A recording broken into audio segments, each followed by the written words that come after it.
Good evening. Welcome to the July 12th, 2021 Town of Matthews Board of Commissioners meeting. I apologize for starting a few minutes late, but we had a personnel closed session meeting prior to this one, and so we're reconvening in short order here. I'd like to start with some introductions. On my left, your right, we have Assistant Town Manager Becky Hawk, Commissioner Jeff Miller, Commissioner Larry Whitley, Mayor Pro Tem Renee Garner, Town Manager Hazen Blodgett, Town Attorney Charlie Buckley, Commissioner Dave Bland, Commissioner John Urban, Commissioner Ken McCool, our Town Clerk Lori Canapino, our Planning Director Jay Camp, and our Communications Coordinator Maureen Keith. So thank you. I'd like to start with an invocation from Mr. Buckley. Thank you, Mayor. All who would care to, please join me in prayer. Gracious Heavenly Father, as we pause this moment this evening, we give you thanks for the many blessings of life. We ask that you would be at this meeting with us. Ask that you give the wisdom and the courage to this board to make all the just and right decisions, knowing full well that their decisions impact not only tonight, but the future of Matthews. We ask that you put your loving arms around all of our members of our public safety, our police, our fire and EMS, and keep them from harm's way. We ask that you be with all the members who are here in attendance tonight, and that you also grant safe travel home from this meeting to everyone. These things we pray in your name. Amen. Thank you. Please join me in the Pledge of Allegiance.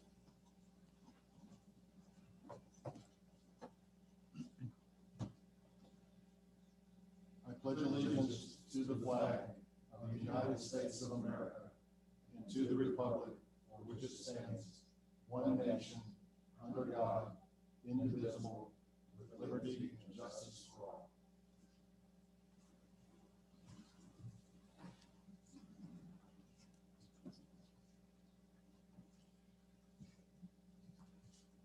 Let me just say that it feels great to have these meetings in person again. It's been a long time since we've really had everybody back. So thank you, everybody, for all of you that are attending tonight.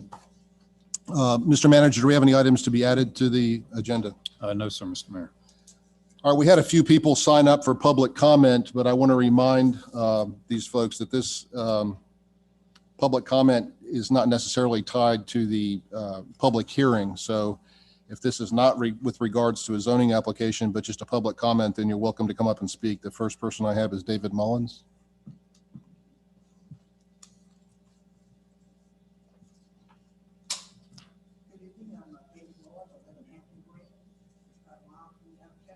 Can you give us your address, sir, please? 909 Evian Lane. Thank you. And I come to speak in opposition to the exception for Stumptown Station. I thought it was a great idea that that exception was given during the COVID restrictions, and I thought that was good to help our businesses in town. But and I'm not speaking in opposition to the streetscape. I just started to review that, and it looked like it might be an interesting plan. So I'm not speaking in opposition to that. But I thought that Stumptown should not be given this advantage over the other people, other businesses on the street there. I looked at it today, and there's a 3-foot strip there. It's a very narrow sidewalk anyway, and then you got a 3-foot strip that cuts that down even more. So it's a very narrow way there. And so they're going to be reducing the flow on the sidewalks, which I think is difficult there.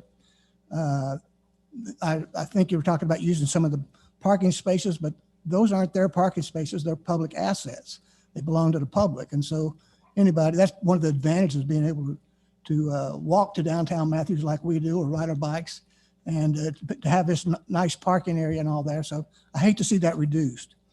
I think it would encroach on the right of way turn on to the right there. You can't get past the cars to get down there to turn right. If you're going to go right, everybody's going straight through. So I think that would reduce the right of way there. I think it's particularly unfair to the other property owners, the business owners there, because they've paid for their or renting their frontage there on the road there. And this increases Stumptown's frontage at the expense of others at no charge to them, basically. I understood, I like the idea of fair market pricing. And y'all talked about doing fair market pricing for the rental housing you have. For that space, I think it should be fair market for what others are paying for their rental space.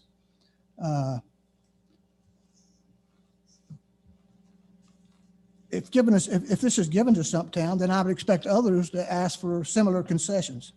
And then you could have multiple requests, and you'd have kind of a hodgepodge there on Main Street. The parklets may be of interest concerning, the state's the streetscape, so that's a possibility there. But I think you should ask, what do other businesses think about that?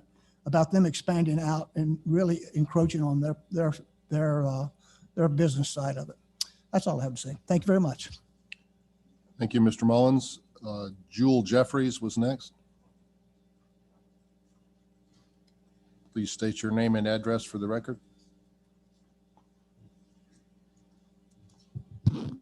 Hi, good evening. My name is Jill Jeffries. I'm from Charlotte, North Carolina. My address is 1312 Woodward Avenue, Unit D301. I just moved to the apartment not too long ago, so still learning the address. But I want to come here to this evening in regards to the Cinemark Movies 10 movie theater, which is located at 9508 Northeast Court, Matthews, North Carolina. I've been trying to find information in regards to trying to lease the building. I know from what I firmly know is where it used to be at the movie theater. I called Cinemark, I want to say last week, and they have no information in regards to who owns it, since they told me they no longer have it there anymore. So my next step was to come to the town hall meeting, and they also suggested I came here as well, because I've been trying to find out information as far as how to lease it, who do I go to, who actually owns the building. I didn't really know who else to go to, so that is why I'm here this evening. And that was pretty much all. I didn't really need 4 minutes, but it was just a question. That's all I needed to ask. Okay. So what I suggest, if you want to call me, if you call town hall, just general information, ask for town manager, I can step you through that. I mean, we really don't solve that problem, but we can help you get guided in the right direction. Okay, great. And I'm a videographer, so that's kind of why I want to look into the building, just for something to kind of bring in between both the city of Matthews and Charlotte, North Carolina, because I grew up in the Charlotte area, and I used to always go to the movie theater. So I know it's not a problem to bring Charlotte residents and Matthew residents as well, for something that I really would love to do for both cities, which really deals with like video media and photography as well. So that's kind of why I'm here today. But you said to contact the town hall. Yes, ma'am. Okay, thank And you. ask for the town manager. Town hall manager. All right, Yes. thank you. Thank you. Next is Tyler Mundy. Okay, great. Pamela is it Mullins?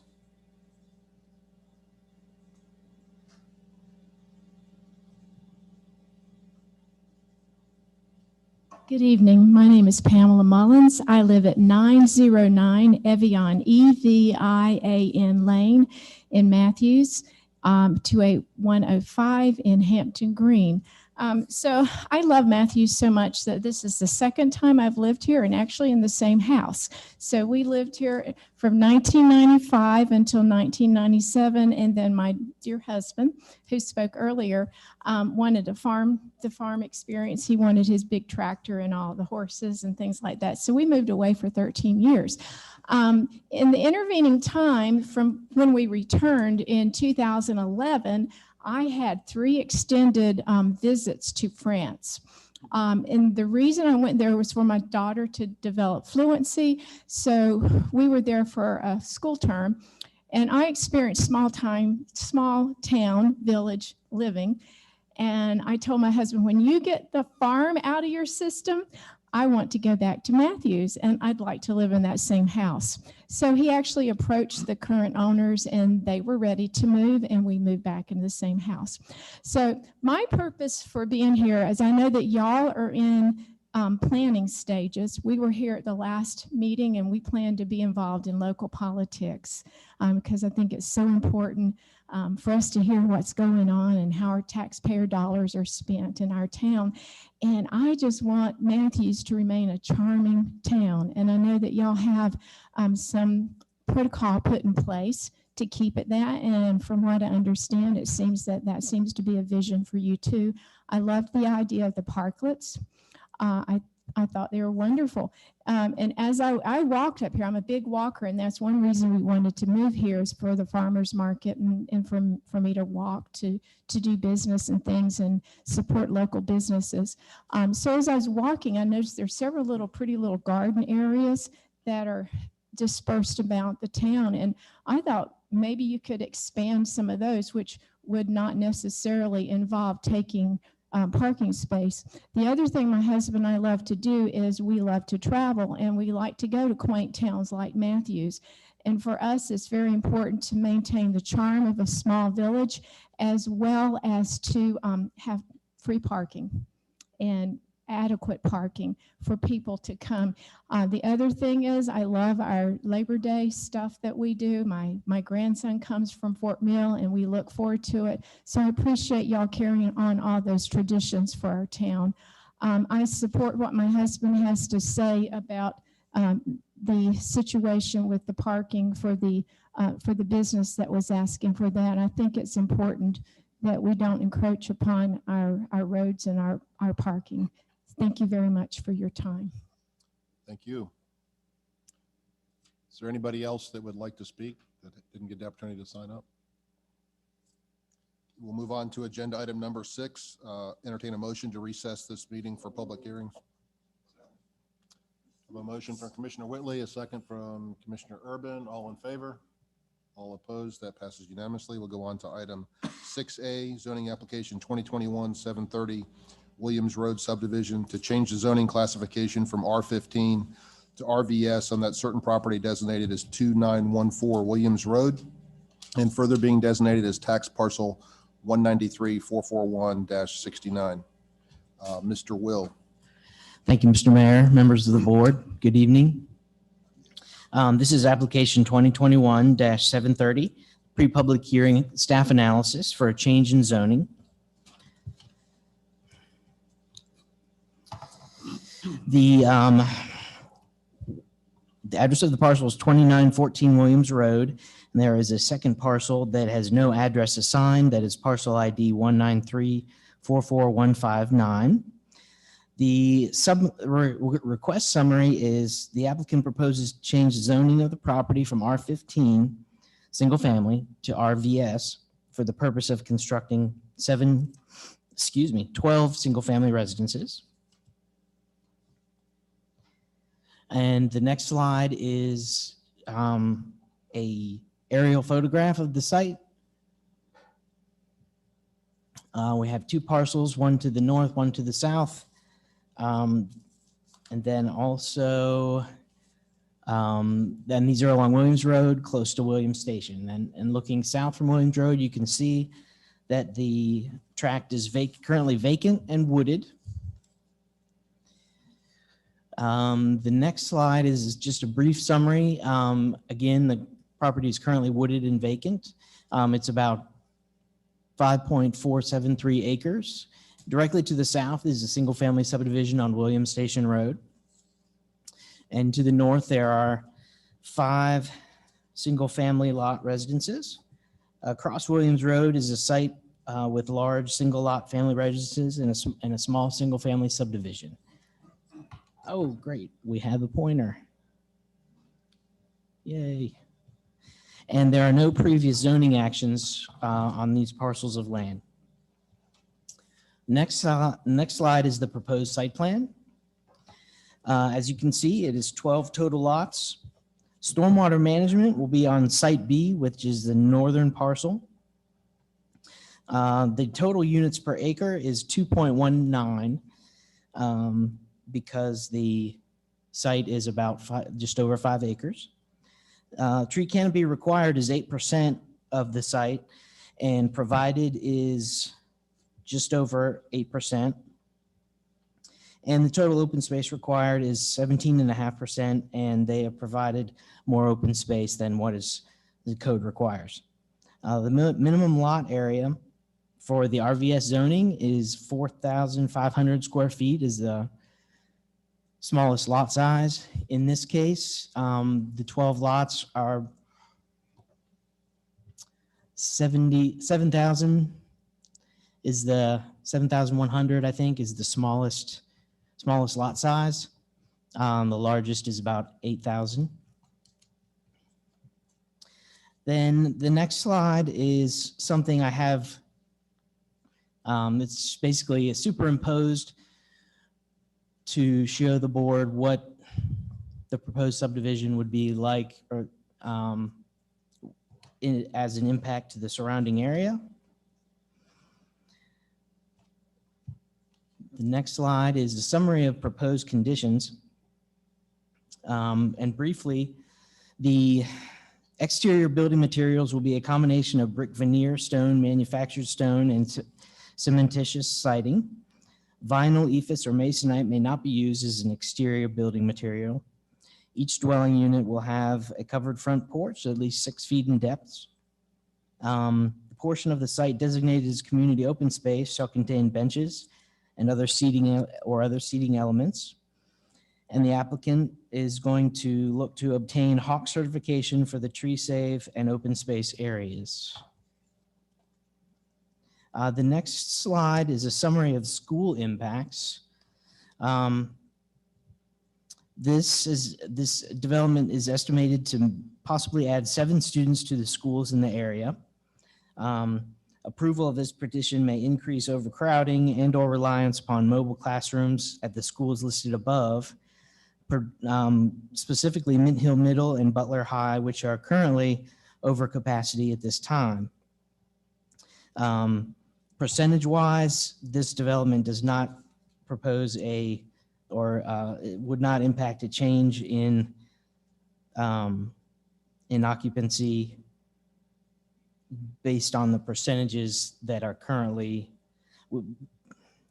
In other words, it's already over capacity, and adding 2 or 3 more students would not impact the utilization of schools currently in the area. The next slide talks a little bit about the land use plan and adopted policies. The land use plan, it does not specifically make a recommendation for this site. However, it considers well-designed infill development such as RVS zoning, where appropriate and compatible with existing development. The proposed change is in zoning from R15 to RVS is generally consistent with the land use plan. And the last slide is staff comments and outstanding issues. The maximum cul-de-sac length is exceeded for this development. It is 400 feet in the RVS zoning district. So a public improvement variance will have to be requested. And again, some public works concerns was the planting strip along the bulb of the cul-de-sac was only 1 foot in width, and it should be at least 8 feet in width. Another concern was the future tax value of 12 homes may not be enough to cover the expense of maintaining the length of the cul-de-sac, which is approximately 830 feet long. The applicant is here and has a presentation, but I would be happy to take any questions from the board at this time. I've got a question, Rob. Can you go back to the slide about the number of students generated?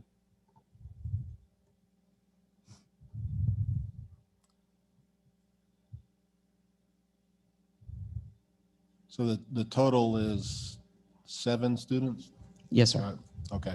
I initially thought you said 2 or 3, so I see per school. Never mind. I did say 2 or 3. That is the breakdown for Mint Hill Middle is 1 and Butler High is 3. Those are the 2 schools that are currently over capacity.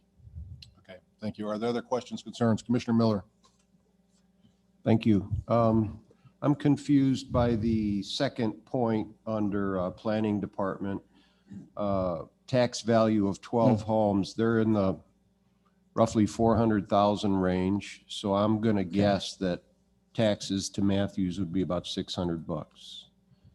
And so times 12, $7,400 a year on a brand new street won't cover our maintenance of the street. I've not seen that before. Yeah. Jay will address that question for you. Okay. Commissioner Miller, you'll probably recall up until maybe 2 years ago, we were running a financial impact analysis on rezonings. And this is a comment that came straight from me. Looking at the provision of public services and what it takes to really run the community, and at 2 units per acre with about an 800-foot long street, we also have to provide solid waste services. So the point being, the existing area is fairly low density, but this development, may over the next 20 years generate 150,000 a year, or 150,000 total revenue over a 20-year period. What's the cost to kind of pay the freight for the community? It is a rather long street. That was just a generalized comment. Okay. It wasn't us saying you shouldn't approve this development, but just to, we just went through our budget process, just be thinking about these things as we Okay. look at zoning approvals. Okay, and we've, in that budget process, we identified at least $200 per home per year pays for Republic Waste. Okay, thank you. Any other questions for Rob? Mr. Mundy, would you like to give your presentation?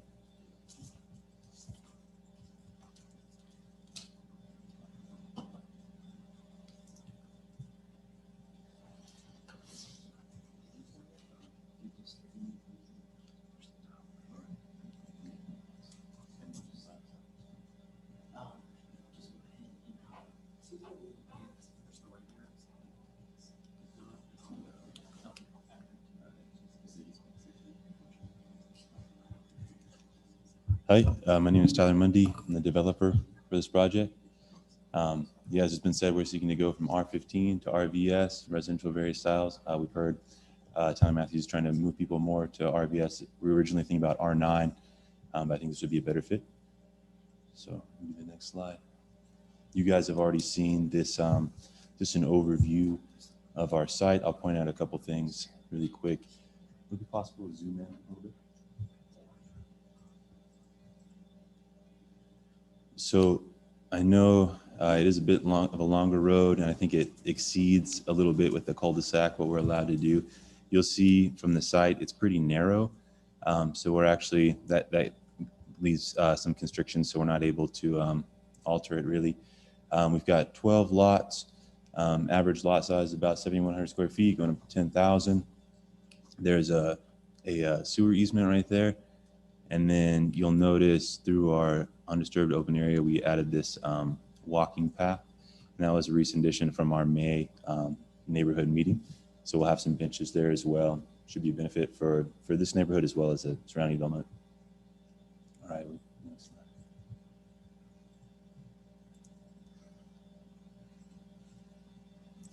slide.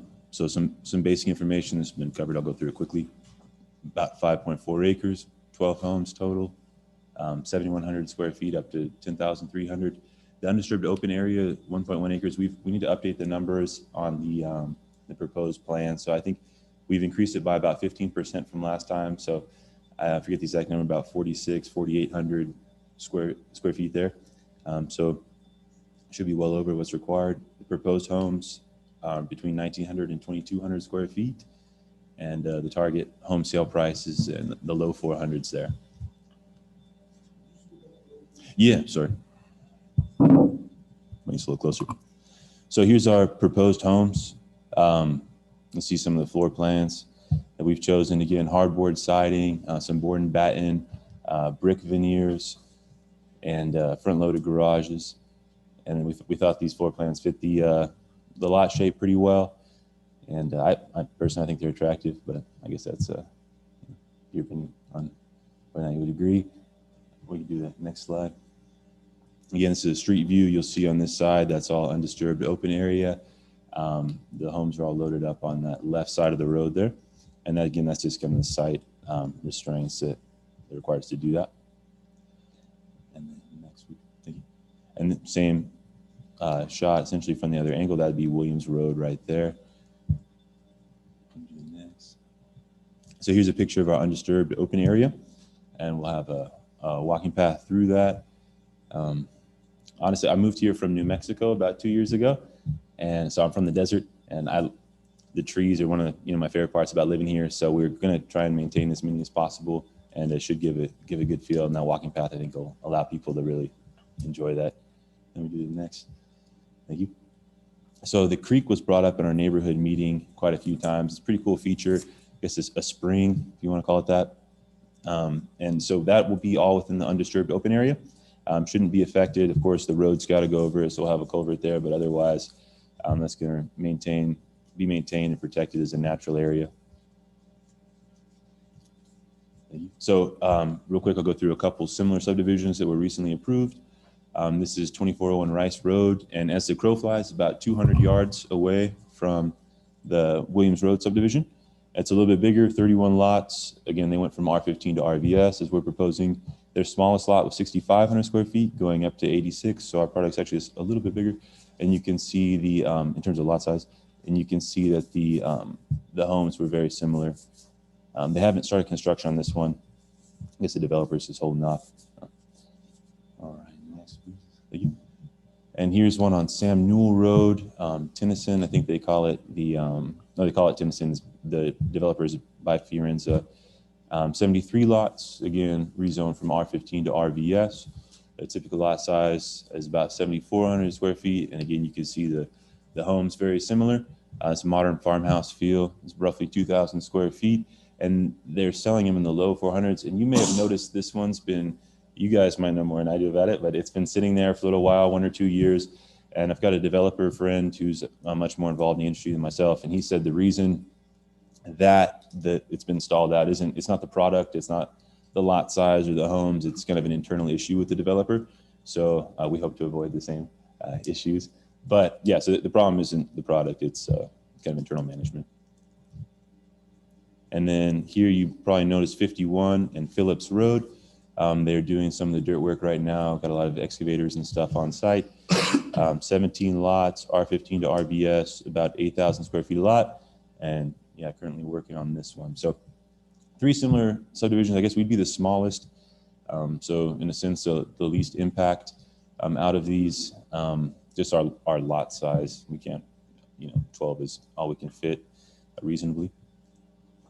And so this is I'll go through real quick. Here's some broad overview. As we all know, Charlotte's growing. Charlotte metro area is growing very quickly. Matthews is obviously a part of that. You can see Charlotte was ranked as the 8th fastest growing metro area in the U.S. So we need it, Matthews, Charlotte needs more housing. We got people moving here.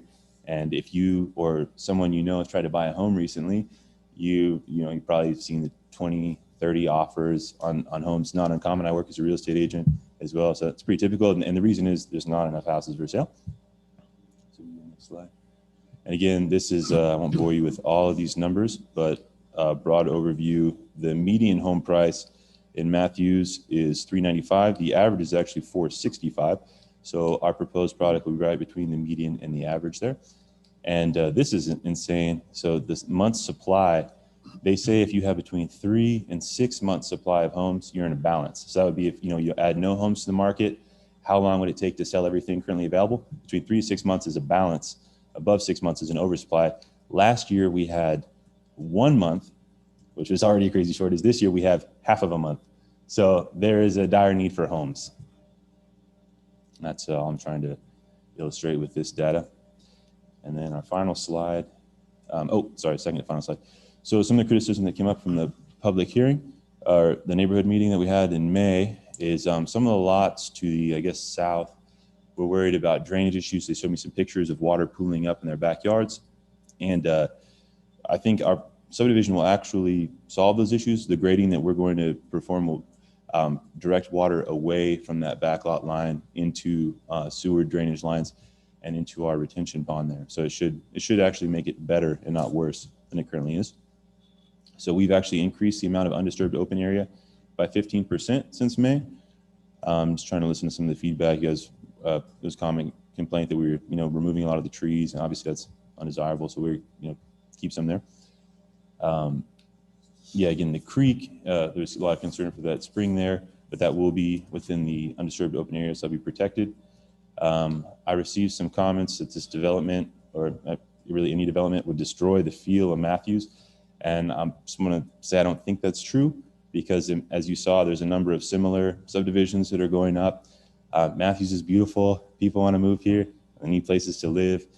So I think this is in accord with what the town of Matthews prescribes within the UDO, as well as other products that are coming up. And finally, a desirable subdivision or product created should increase the market value of the neighbor's home. So that'd be hopefully a benefit. And then, so any questions? I don't know if is this a time for questions or? We'll first take questions from the board. Are there any questions? Commissioner Urban?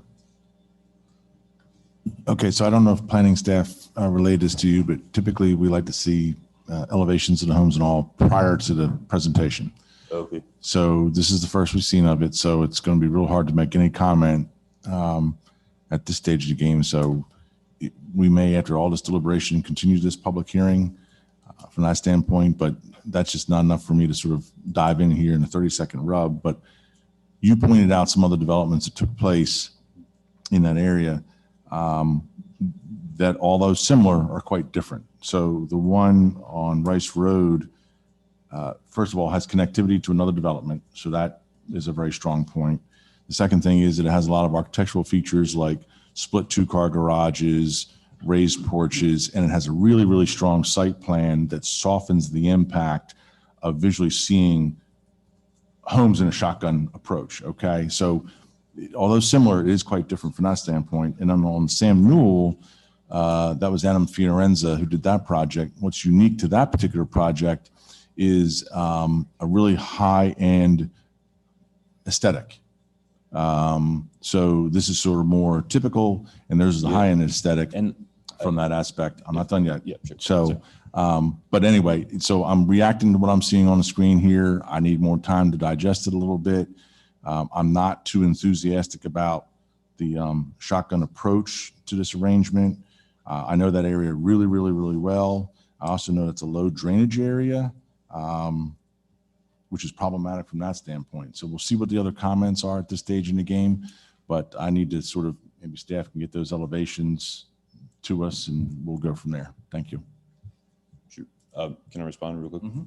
So I hear what you're saying. I was actually trying to model my product after the by Fiorenza one. So the architect that I hired, that this is kind of a rough SketchUp. And again, he was late in delivering the product to me by quite a bit. And so we're still trying to tweak that. I'm actually going to hire a designer to make those much more attractive. This is sort of like the base. I do plan on producing a product more attractive than those shown. Okay, well, but that's I understand. why I'm So here. I don't want to yeah. see what could be, what may be. I think everybody deserves what is going to be. So rest assured that we sort of need to see that. I'd like to see the elevations. I'm particularly concerned about the house that might be on Williams Road. Is it a blank side like a lot of homes are? Right, you've got some work to do, even to begin considering this from this standpoint, because this, to me, this does not sort of satisfy what I would consider RVS at this stage in the game.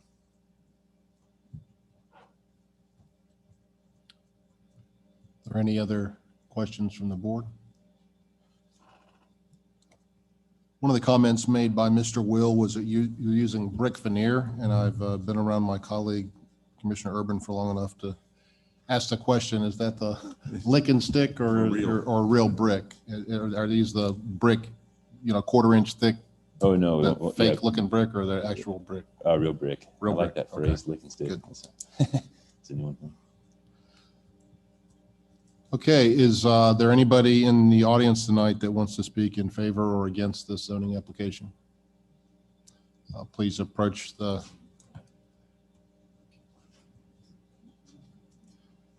Before we have the first comment, I'm going to, Mayor Pro Tem Garner's got a question. I have a question for you, Mr. Mundy. I noticed, I was looking at the map on Polaris and noticed that you own one lot, then there's a lot owned by another person, and then these two lots. And I'm curious, from the alignment or the layout you have here, is there a bigger vision for it, or is this your? No, this one right here is the only other one I own. And so originally this whole 8 acres was owned by a man named Zane Williams, and I purchased it from the estate. First this portion, And so the home it's under contract to sell, and we're actually scheduled to close tomorrow on that. So that'll be someone else's name tomorrow if everything goes through, which we're good to do that. And then this is owned by Neil and Cassie Almeida. If this hasn't been updated, I don't know what the date is. It might have my name. That they bought it in April, and so this is it's not part of a large division. That's the full thing. Thank you. Okay, for those of you that would like to speak in favor or against this petition, please come up and line up by the podium. Give your name and address, and then feel free to make your comments. There is no time limit, although I trust you don't want to speak for many hours. So, again, please give your name and address, and feel free to begin. Okay. Thank you. My name is Matthew Howell. I'm at 2810 Cross Tie Lane. It's one of the properties touching this potential subdivision. And so, after reflecting, had a few thoughts. One that I wrote down was this proposed rezoning and building plan threatens to remove the core DNA that makes Matthews unique amongst Charlotte, its suburbs, and neighboring communities. Not only will it adversely affect Matthews over time, it will decrease the appeal and character that the Williams Station community and Williams Road area has developed. I really feel like moving this from an R15 to an RVS or even an R9, like you said, would have other challenges as far as the money and the revenue part, but also moving from simply needing, beds. Whereas that's really not what I think Matthews was built as. It was built to be the small town that keeps coming up multiple times. We found a vision statement on the town website, desired future, small town feeling, unwanted future, loss of small town feeling. So I know that this is very much part of who we are, even walking through downtown. That's kind of where we want to be. So I understand the need for more housing and there is definitely a shortage of housing, but I feel like if we were to move in this direction, it would definitely kind of reduce that feel for us. In the Williams Station subdivision right now, about 70% of the properties there back up to natural areas or trees of some sort. And this would reduce definitely all those down there at the bottom that bump up to this. So definitely changing the whole feel, the whole natural area. We purchased our house because it had this big natural area and a large deck that we could use and utilize as a living area. So I would imagine that would also get reduced as kind of the feel of the entire community is changing. Like stated, the very long straight road was of concerns. Drainage has come up. I've talked with Zane Williams before. That was his original concern. He tried to sell the property, but he knew that this drainage issue was challenging.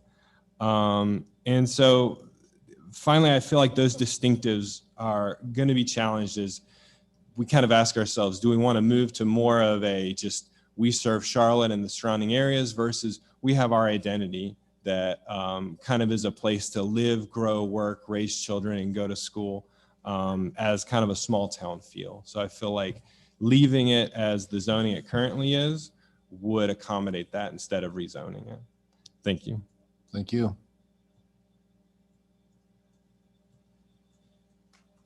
Hi, my name is Donna Pointer Miller. I have the second house in Williams Station in from Williams Road. I have very similar concerns. There are comments that are being made that from Mr. Monday saying that this will seamlessly. Okay, thank you. That this will become, that these homes will just seamlessly be added into here. And the whole development, I was glad to hear that Mr. Urban, you're very familiar with this area. These lots are larger lots. They're older homes. There is a lot of wooded areas. The builder is talking, Mr. Monday is talking about taking down all the trees between the Williams Station properties and his new homes. The only trees that he's going to leave are on the other side of the property where nobody is living. So the adverse effect is to us. All of us along here, again, as this gentleman said before, we bought these homes because it backed up to the natural area. I knew that the land was vacant when I purchased my home, but because of the drainage problems, I was pretty darn positive that no one would be able to build back there. And again, being the second house in, the drainage issues, Mr. Mundy was not aware of at all when he had the meeting with the homeowners. I brought some pictures. I'm not PowerPoint savvy, so I actually have physical pictures of the drainage problem that is there now that he has no intention of resolving, or he didn't know how to resolve. But between the first house and the second house being mine, the land is sloped so that all the water from further up on Williams Road, it comes across the road. It also comes from Williams Road. It all drains in between these two houses where there's an existing culvert. But that existing culvert doesn't even work. It's a pretty large culvert. If you want to see these pictures, this is my backyard. This is not normally mud, it's grass, but this is what it's like when it rains. My yard floods every single year. If you're going to, and the builder told us that he's raising up the land where it's now dropped down in the drainage area. So he's going to raise it up. So now I've got a problem where the water is coming from Williams Road. It's coming through my yard, and now it's going to have to go back up. Well, guess where it's going to go? Water just doesn't dissipate. It's going to come back, and it's going to hit my house, and I'm going to be flooded out. What's my recourse? He hasn't talked about, he just says, oh yeah, we're going to solve it, but the drainage he has down there, you're going to have he's going to have to put in quite an extensive drainage system to get rid of the water. And every single lot along there, we all talk about it every year, about how it floods and how muddy, and our backyards are unusable in the spring. It's pretty gross. But that's a very severe concern of mine. My house is going to be gone. Can you pass the photo around so we can take a Yeah. look at it? Thank you. We'll give it back to you. Just take a You look. don't need to give them back to me. Okay. I have the real ones. But and then again, when you're talking about there's currently a dire need of homes, there is currently a dire need of homes throughout the United States. I can speak about this. I happen to be a mortgage underwriter. Every single town has a problem right now, but it's kind of an anomaly because of COVID. And you have a moratorium on foreclosures and evicting people. It isn't going to stay like this forever. This is the problem right now. But I don't see where this is going to solve anything. And taking down the trees, it's just going to affect the neighborhood drastically and the drainage. Thank you. Thank you.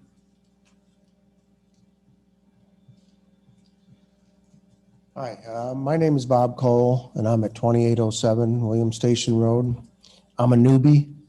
Moved down here from New York about 1.5 years ago, and after looking at homes for 3 months and over 30 homes, we settled on William Station because of the trees, the old style neighborhood. We looked at neighborhoods like this where it was just a turn off, where you could reach out the window and knock on your neighbor's window, so to speak. It's just, yes, taking an open wooding area and stuffing whatever you can stuff in there. I have a couple little questions / comments that concern me. First and foremost, and a couple people have touched on the drainage, is how far below William Station Road is this access road going to be?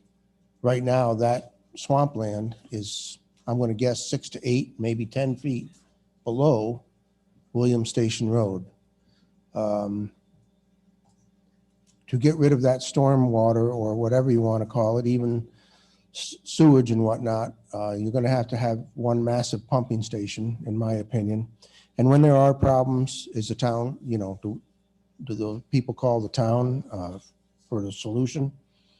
Kind of off the beaten path of this is, during this construction, where are all these construction workers going to park their vehicles? On Williams Road? On our street? That's an issue or a concern. And the last thing I'm going to touch on is, in the one slide that showed a color picture of the street, to me, these all look like one-car garage homes. I don't know anybody anymore who has one vehicle. It's now a 2 or 3 vehicle world, family-wise, for the most part. So are these cars going to line the streets And how is that going to hinder emergency vehicle access? You're going to have one car in the garage, and you're going to have on the other side of the street all your extra vehicles. But again, I think our biggest point in the neighborhood is where is all this water going to go, and how are you going to raise these homes up to the level of Williams Road? It's got to be at least that level, unless you're going to drive down off of Williams Station Road, and then you're going to have traffic pulling out of this development going up to Williams Road. It's going to create a traffic hazard, and you're going to have another intersection. I think it's, I'm going to say, if I remember correctly, 300 feet from Williams Station Road. So you're adding another intersection within 300 or 400 feet of a current, well, two current intersections, because it's a T right there. So those are a few of my concerns, and I appreciate your time. Thank you. Thank you, Mr. Cole. Next. My name is Josh Hopsiger. I'm at 2829 Williams Station Road. I'm pretty sure I'm like the whole of the area there. And the flooding has just gotten out of control since Charlotte Water came and did the new pipeline, which I do want to say that they stopped emailing me back about the issue. But I just don't see with the flooding issue how they could possibly fix it, because where that development is, especially from where I am, it is a pretty, it's not steep, but I mean, it's a grade up the hill for where that development is. So I don't get a retaining pond above the development could possibly solve an already existing major issue, unless I misunderstood where the pond was going. Oops, sorry. I just don't see how that issue is not going to get extremely worse unless they plan on coming into the lower houses on Williams Station Road and building up our property as well with an already major problem. If you want to ask Charlotte Water, I've sent them dozens of pictures showing even when it sprinkles, my house floods. And then to kind of reiterate some of the other points about just the green space, it seems like recently with town and Mecklenburg County as a whole, that there's been a big emphasis on keeping green space and keeping natural environments and protecting wildlife. I mean, you can go 5 miles in any direction from this area and find multiple acre lots that have vacant homes that are for sale already. And with the wildlife, the deer, rabbits, owls, and all the stuff that happens in that 8 acres, I just don't see with all that's available for development that's already mostly open fields, why you would cut out 4 or 5 acres of green space when there's tons of options already available within Matthews, and you might not want to hear this, but Mint Hill, Indian Trail, et cetera, as well. So that's my 2 cents. Thanks. Thank you. Would anybody else like to speak in favor or opposition to this application?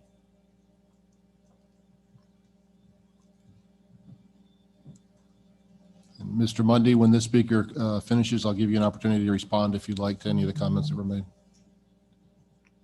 I'm David Austin. I live at 2806 Cross Tie Lane. We live in the cul-de-sac that the property that actually backs up to the houses in that cul-de-sac. I live in one of those, and the second house from the end of the cul-de-sac backs up to my property. It is very close, the offset that house would be. I mean, our house is on an elevation that sits up higher than that property. And we would be looking directly into the windows. More than likely, they would look into our windows.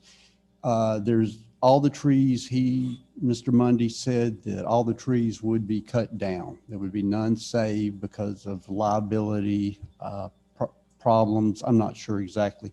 All the trees on the lots would be cut down. He has attempted to make no kind of privacy buffer. You know, it's inevitable something will probably be built there. We're just trying to get it where it minimalizes the impact, doesn't invade on our privacy, and is best for everything. It would be nice if that natural area, he's telling me there's some restrictions why it can't, if it was on the side of the road towards our property and the homes were on the other side where there's no other close homes bordering. So that's all I've got to say. Thank you. Thank you. Mr. Mundy, would you care to respond to any of the comments that were made?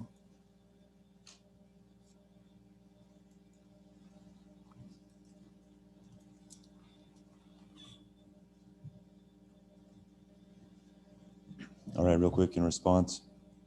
So we don't have the grading plan available. I'm going to defer to the engineer to speak on that, Mr. Brian Rossi. But the natural slope is that it moves this way to the sewer easement. They put the sewer easement at the low point, and then it moves again down to it. So we're using the natural topography to serve these homes. But yeah, Mr. Rossi will be able to speak more in depth on that.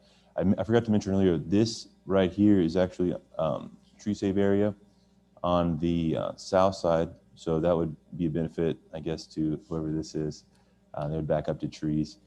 But more than that, yeah, it's an additional on the space. And so I didn't mention earlier, but this top lot, we've called it Site B, it had deed restrictions. So a guy named Roy Hooks back in the 70s said that it can't be subdivided less than 1 acre per unit.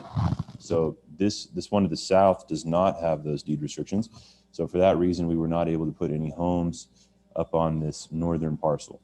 I spoke with a land use attorney and they said that we're also not allowed to put the road on it because that's technically not a residential. Another one of the deed restrictions was it has to be residential. They said a public road's not residential in nature. So the road's on Site A here. But because this retention pond's a non-vertical improvement, that was allowable, they told us. So that's one of the reasons it's set up as it is. It's a little funny, but the original plan was not even to put Site B, to not include it. But I changed my mind down the road and we attached Site B to the overall development, and that freed up space here in these lots and made them all 10 or 20% larger because we're gonna have to try and cram it in the back there. So it made the lots larger, which kept from this cramped feel, and I think better serves the development.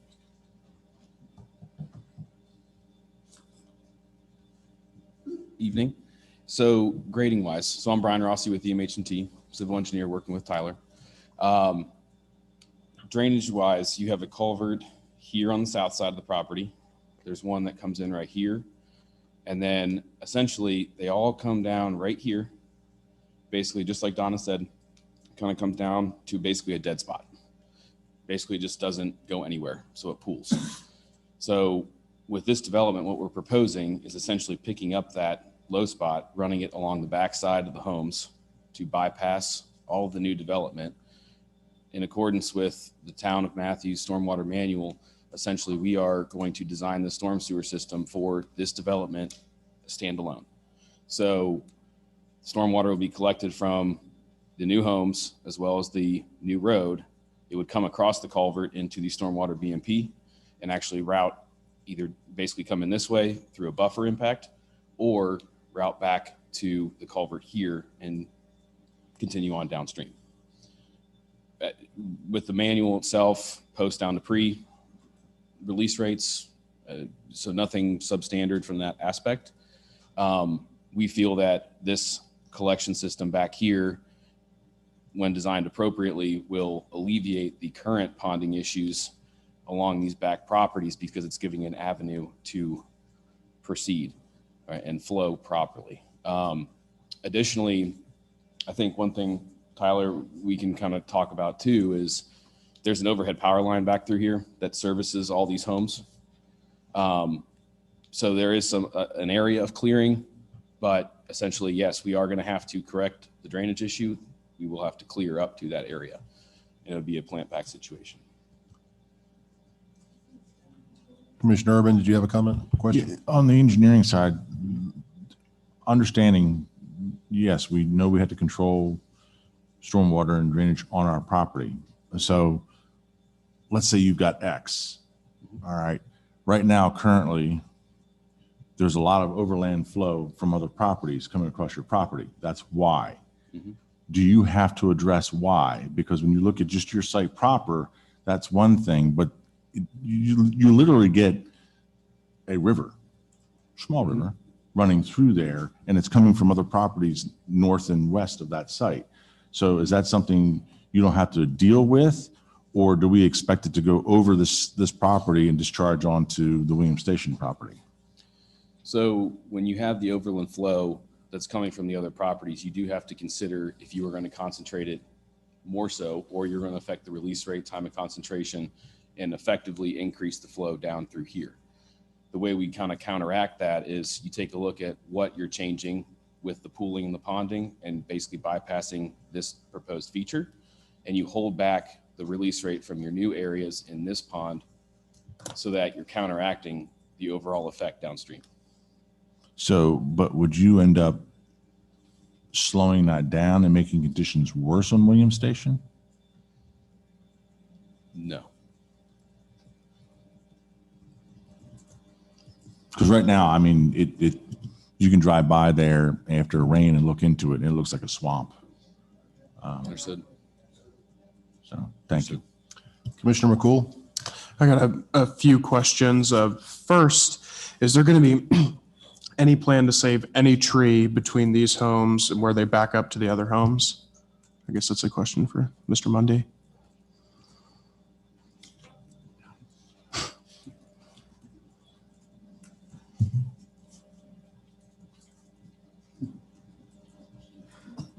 Yeah, we would like to ideally, but just given the nature of the, these aren't huge lots. So yeah, with the grading that needs to take place, we're not able to do that, especially if we're able to, that's where the primary grading is going to take place to bring water out of the subdivision to the south there. So we have to clear the trees to do that. So you have really no plan to delineate or separate from the homes that these are backing up to?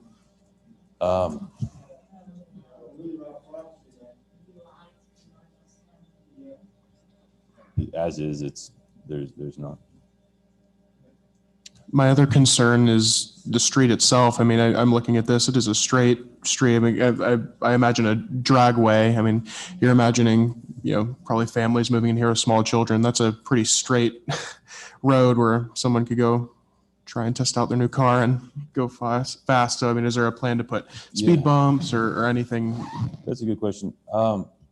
We could consider that, definitely. My thought is about 800 feet. It's got a cul-de-sac on one end and a stop sign on the other. It doesn't seem like the best place if you're trying to hot rod, but I guess it's a possibility. So we could look at speed bumps or things like that.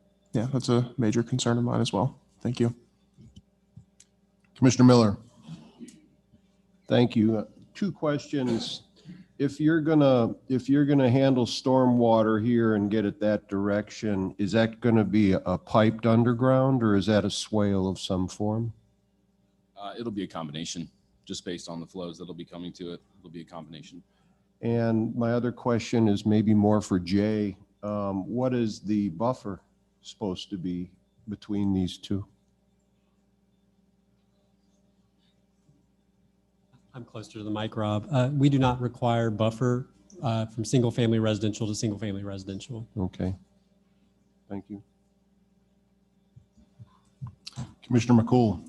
I definitely, I wanted to bring this up as well. Commissioner Urban said this. It's a little frustrating to come on the zoning petition day and see the elevations for the first time and have 10 minutes to stomach it. So that's frustrating. And I really would like, for the next time this is brought up, some sort of way to delineate between these homes and the homes that back up to. I can understand the frustration as a homeowner. If I'm used to seeing woods in my backyard and now I'm seeing a property with 12 homes, it's a little frustrating. Sure. What type of product would you be looking for, like a fence or? I mean, something to make, I think the residents have a valid concern. In an ideal world, I would like to see the trees stay up or some amount of the trees stay up. I mean, that's another thing the town and this board is super interested in, is keeping our trees and keeping trees safe. So the more you can do that, or replanting or something like that, would be helpful to address these concerns. Sure. So you think something like a replant along the back would potentially satisfy? Again, you're the developer. I'm just trying to to make sure the residents have some sort of delineation instead of just staring right right down someone's house. Sure. And I don't want to be rude or anything, but I did notice I was walking back there earlier today, and kind of, I don't know if you can see the numbers, lots 11 and 12, back up to, I believe, Mr. Howell's property. And I noticed that there is it's about right here. There's like chicken coops back there and tire swings. And I don't mind if they use it, but it kind of feels like, they've been having free access to this land that they didn't pay for. And I don't know that I have a right to, allow that. I don't mind if they use it in the meantime, but you know what I mean? As an owner, I think there's different rights as opposed to someone who's just, borrowing effectively someone else's land. Mayor Pro Tem Garner.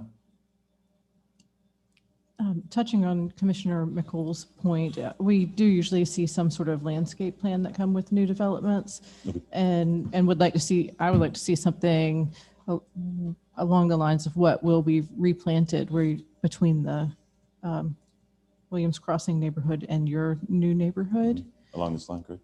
Yes. All right. Definitely. And have you considered, or would you consider doing fewer houses than 12? Potentially.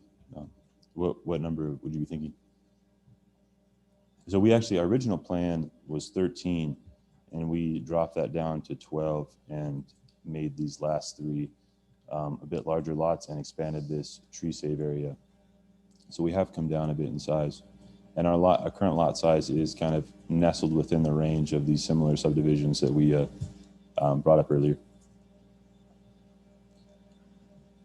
I'm just looking at it compared to the map, and there are 8 houses that back up to what would be 12 houses. Yeah. So it seems like I don't understand. These do have abnormally large lots. I believe a lot of them are half an acre, and so it's awesome for you guys.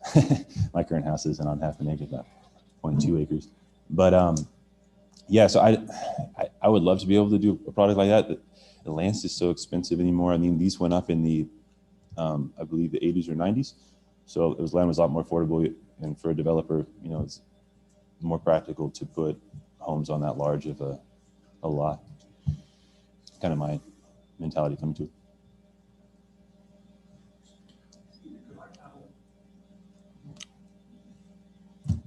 Yeah, sure. Come up to the podium. Please state your name.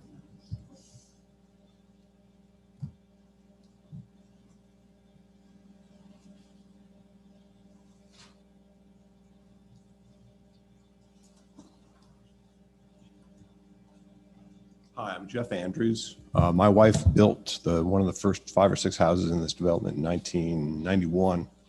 So we're long timers there. I agree that these new lots are a lot smaller. It's more in vogue now based on cost of land, that sort of thing. We didn't buy these lots, our houses, to be infiltrated like this.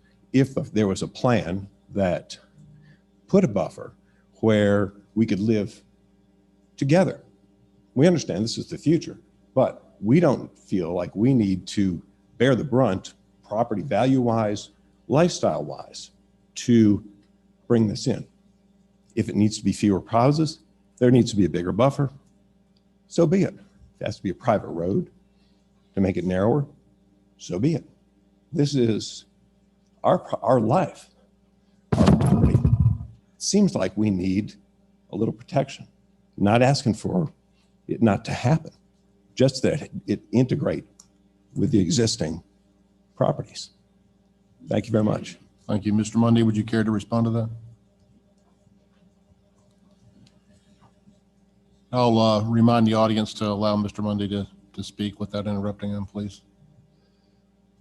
Yeah, I definitely think that's fair. And I see where you're coming from, and we'll take that into consideration, and bring in some landscaping on the back, a tree type, cypress or something like that, to create a natural buffer between the two. I think that would serve both communities. Commissioner Urban. So I guess my question goes to Jay. Is this one of these cases where we want to continue the public hearing because there's a lot of outstanding things? I agree with Commissioner McCool and Garner that Landscaping would have been hugely helpful, maybe even a cross section back there to see a berm or plantings and things like that. I'd also like to sort of understand better about the deed restrictions. If you're combining this entire parcel under your name, do they really carry through from this standpoint, and why you couldn't flip it over from that aspect of it? So there's a lot more to go here. And what happens is you go to the planning board, and Mike, you're just going to react to what you have here, and it's a big haul from there for the rest of us. So if we can do that and there's no objections, I would ask that we continue the public hearing. Yeah, the applicant's comfortable with that, and I think we can go back and take the comments from this evening and take a fresh look at it. Okay. Is that a motion, Commissioner Urban? That is a motion. A motion to continue application 2021-730 on Williams Road by Commissioner Urban, second by Commissioner Miller. All in favor? To the next zoning meeting, which would be August 9th. That's what you said, right? All in favor? All opposed? That passes unanimously. So this will be continued at our next meeting on August 9th. Thank you. Move on to item 6B, zoning application 2021-733, text amendment to change the text to the existing UDO to reduce the footage separation between a distilling or manufacturing of alcohol and alcoholic beverages and dwelling units. Mr. Will. Thank you, Mr. Mayor. At this time, the applicant has requested withdrawal of this application. Currently, they have submitted a revised text amendment that will be on the consent agenda for public hearing next month, and they would like to withdraw this request. I have a motion to withdraw. So moved. Can I ask a Sure, question? sure. Go ahead. Are they changing location? Are they moving to a different property? Yes, sir. That will be the next Okay, item. thank you. Motion to allow withdrawal by Commissioner Urban. Do we have a second? Commissioner Miller, all in favor? All opposed? That passes unanimously. We'll go on to item 6C, zoning application 2021-731, Oak Lore Distilling. Rob. All right. Yes, this is again a request from the applicant for withdrawal. They are pursuing a different location than the West Charles location. So again, that will be in front of you as a change in conditions for an existing site next month. Motion to withdraw. Motion from Commissioner Urban to withdraw zoning application 2021-731, Oak Lore Distilling, second by Ken McCool. All in favor? All opposed? That passes unanimously. Thank you. Commissioner McCool, sorry. Entertain a motion to reconvene our regular meeting. So moved. Second. A motion by Commissioner Whitley, a second by Commissioner Miller. All in favor? All opposed? Passes unanimously. We'll go on to planning and development business. Jay, could you please introduce the planning board, which I understand mostly are. Mike. Mike and his invisible friend. There are more of them here, but yeah, our chair, Mike Foster, everyone. Also joining us, I believe remotely, are Natasha Edwards, our vice chair, Jonathan Clayton, Tom Dorsey, Jim Johnson, Carrie Lamson, Mike Rowan, and Howie Labner. Also our youth voices, Prayag Patel and Miranda Stujanki. Thank you. So I understand, Mr. Foster, you had no planning board meeting last month. There's no report, correct? Okay, thank you. We'll move on to 8A, administrative amendment at home, 10101 East Independence Boulevard. Mr. Holloman. Thank you, Mayor. Oh, for the applicant.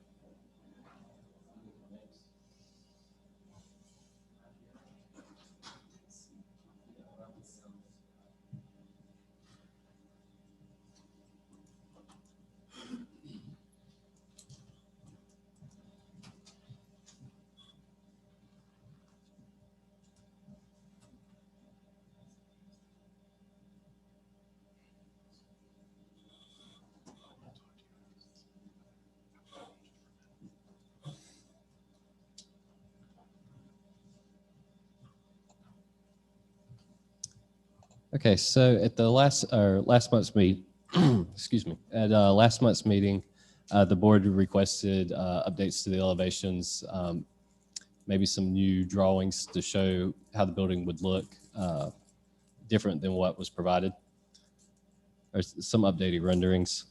So At Home did come back with some updated elevations. They did add 2 parapet walls to the sides of the main entrance to kind of help break up the building a little bit.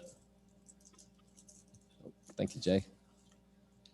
Those were added here and here. I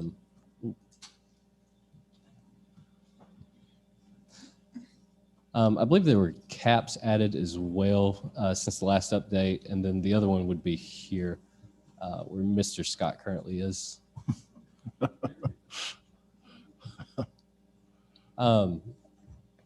It was hard to tell from the elevations, and Raphael, you can correct me if I'm wrong, but those dark gray walls, those do extend from the current facade out, correct? Yes, those are extensions of the existing building envelope. For a little bit of depth. Yes, with a little bit of depth, some returns that you can kind of see going back on the roof line, and then obviously in your south and so potentially. Yeah, I can't. You're Yeah. speaking, sir. We can't hear you. I don't know, is he on mute, Maureen? Or? No? Can you hear me now?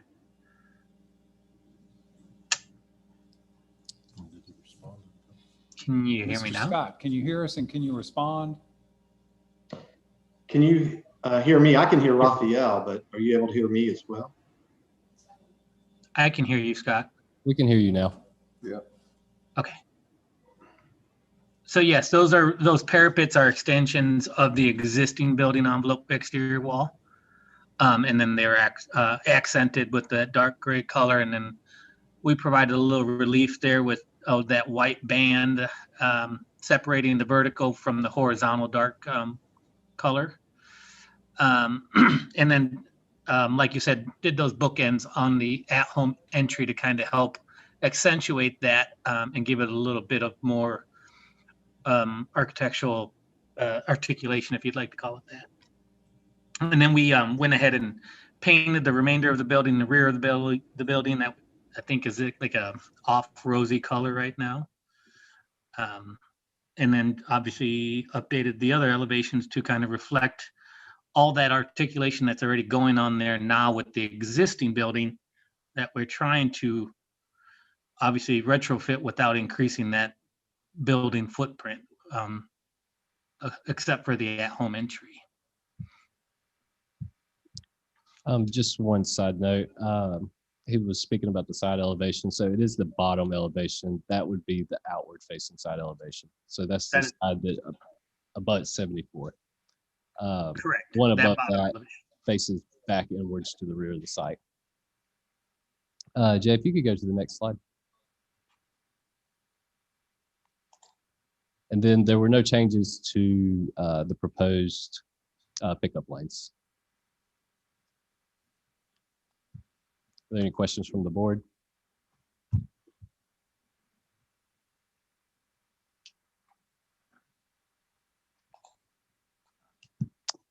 Commissioner McCool, sorry.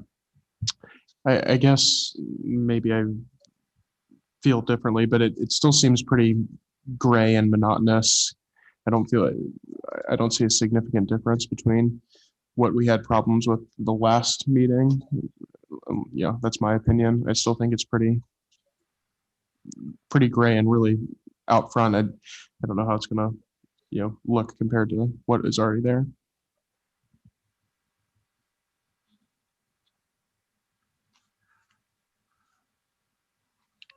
Let me see.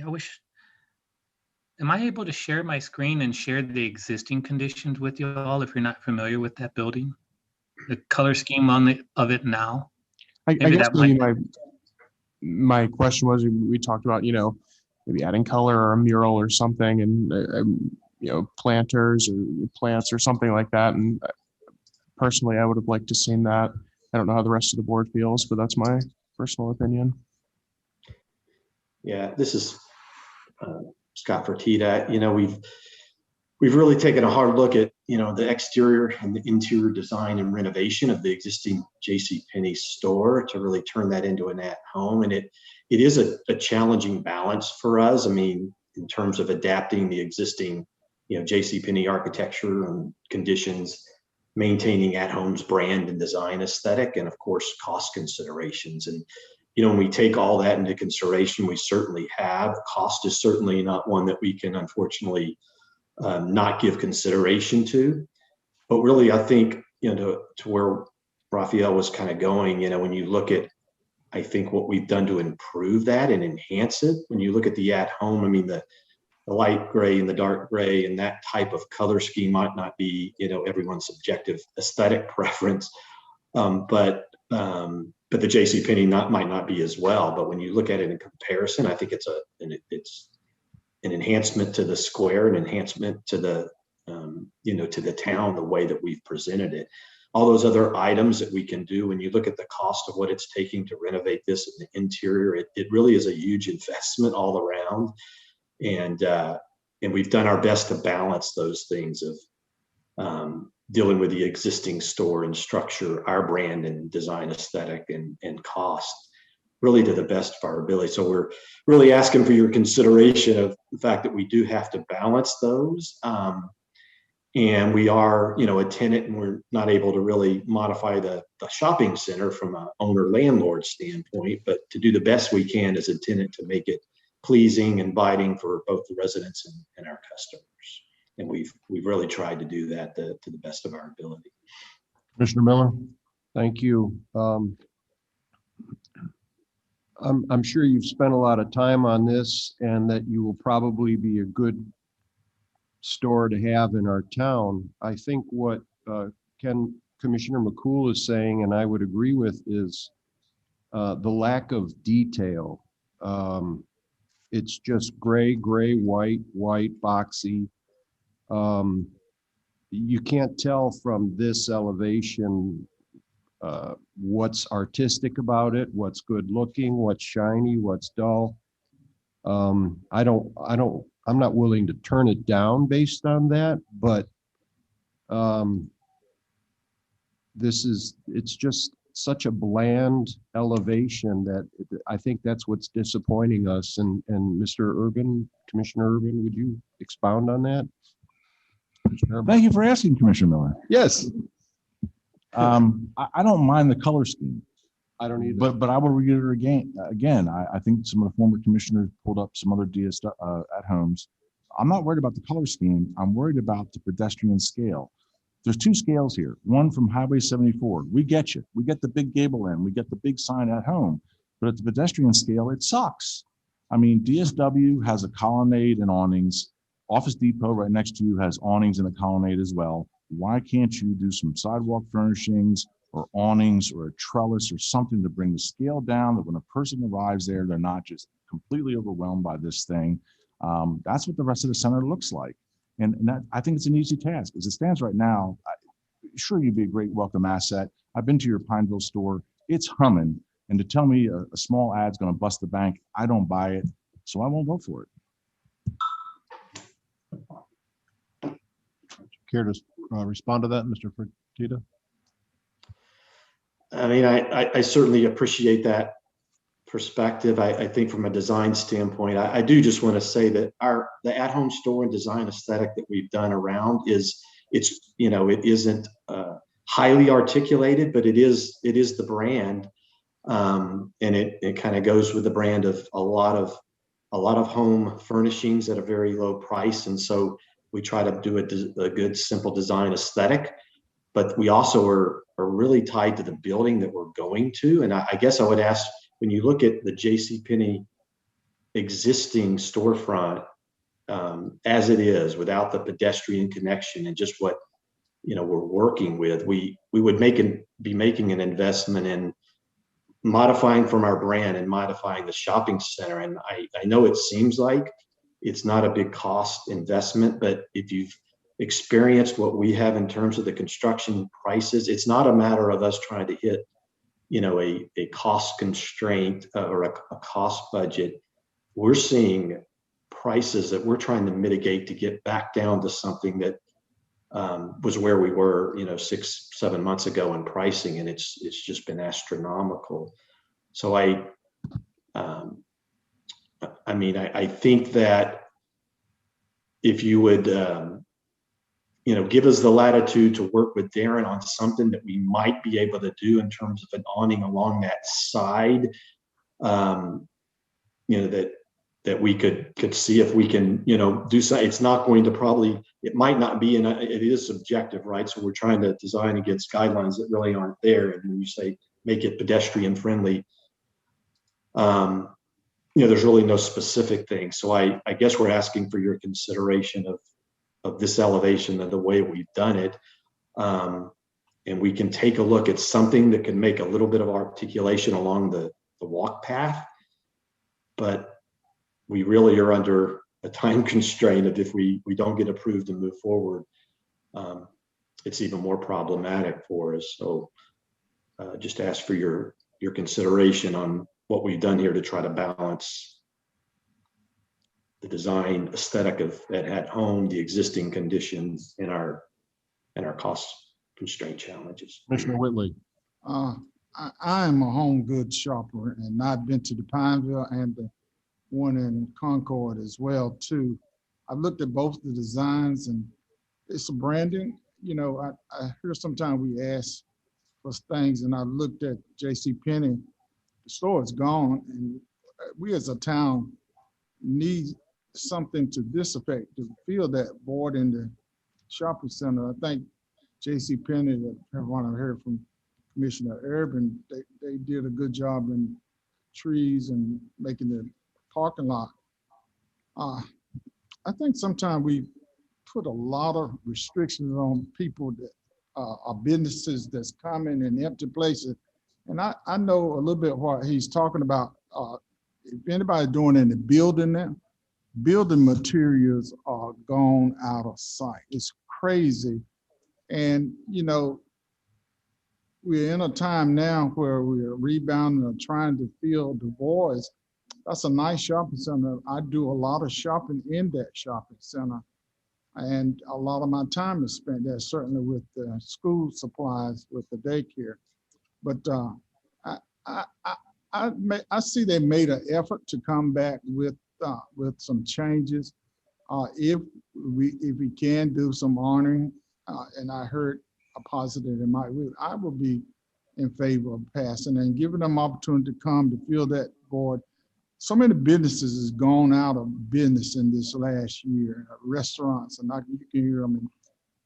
Just look around at where things are gone now. So that's my take. And I think if we ask people to come back with some plans and they do that, then I don't think we should just add more stuff on that, because I think we got to be considerate of the cost of business coming back here and to make sure that we have a good plan. This is their brand. I'm speaking from personally. This is their brand. I know Matthews have a brand, but I don't think we should really make them change all, because this is what I see when I go, and I know I love to go in our stores and shop there. So I would be in favor if maybe they put an awning or two, and so I don't want to delay it and hold them up any farther. Thank you. Mayor Pro Tem Garner, do you have a comment? I agree that I appreciate the work and the additional design elements that you've added to the building. And I'm somewhere between Commissioner Urban and Commissioner Whitley, where I support and appreciate your desire to move to your business to Matthews, but also would like to see some decorative elements added, whether it's a trellis, trellises to bring some greenery, or adding benches to bring a human scale to the front. And I don't know that those would necessarily be overwhelming additional cost to your business. And when we vote, I'm not sure if we could vote with some conditions or expectations if you find it agreeable that things like that could be added. Is that a motion? Well, Commissioner Miller had things to say, so I'm not going to make a motion yet. Commissioner Miller is going to make a motion. I'll make a motion that we, I'll make a motion that we approve the at-home elevations and site plan layout in that it's consistent. Should I put a few conditions before the disclaimer? I'll make a motion that we approve the at-home elevations and site plan layout, and that you give serious consideration to a few of the trellises or benches or planters to soften and give it a more pedestrian feel, and we trust that you will. And that it's consistent in that the changes to the land use plan, in that the changes are consistent with the land use plan as it promotes non-residential destination land uses along Highway 74, and that it's reasonable because the proposed zoning changes do not significantly impact the intent of the original rezoning. All right, we have a motion by Commissioner Miller. Do we have a second? Mr. Mayor, we do need verbal confirmation from the applicant that they're agreeable to the conditions that I were saw a set. head shake, but do we have a verbal? Yes, comment to the? we are agreeable to that. I guess just one question, would this be something that, the planning administratively would be able to evaluate some of the enhancements from a, from a awning and plantings and benches, or how would that? It could be done administratively. I don't think you need to come back before this board. Again, this is done in trust and good faith. Yeah. Okay, great. Very good. We're in agreement with that. Thank you. So now do we have a second? A second. Second from Mayor Pro Tem Garner. Any further discussion? All in favor? Renee, are you with? All opposed? That passes 5-2 with Commissioner McCool and Commissioner Urban in opposition. Thank you. Thank you very much. Thank you. Move on to item 8A2, receive information on the streetscape design plan. Jay Camp.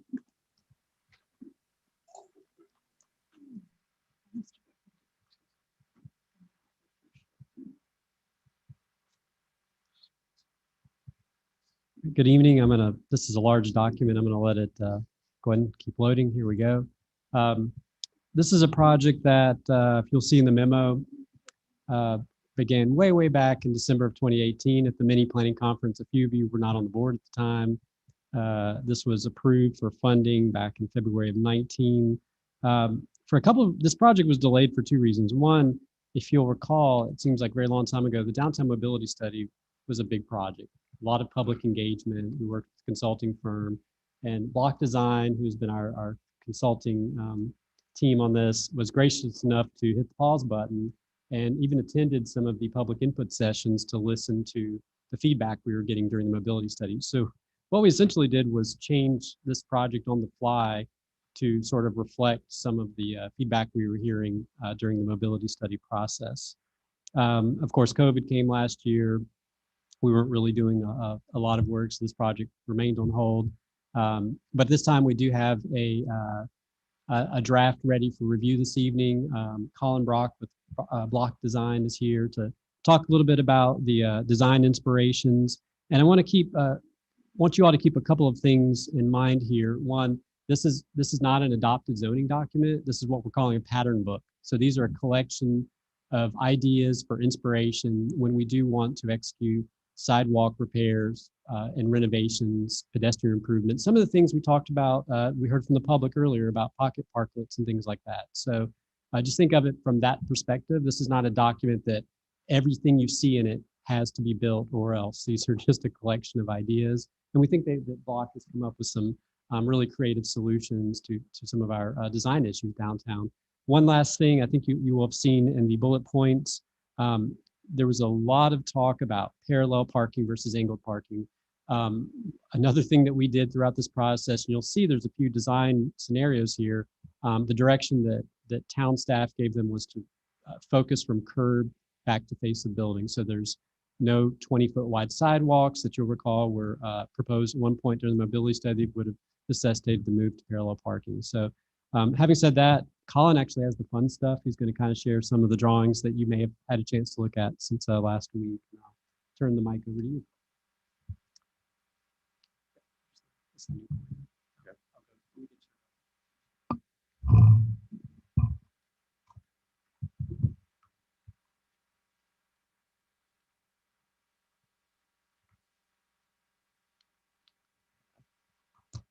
All right. Well, first of all, thank you very much for allowing our firm to do this project. It's a really fun project. We had a great time.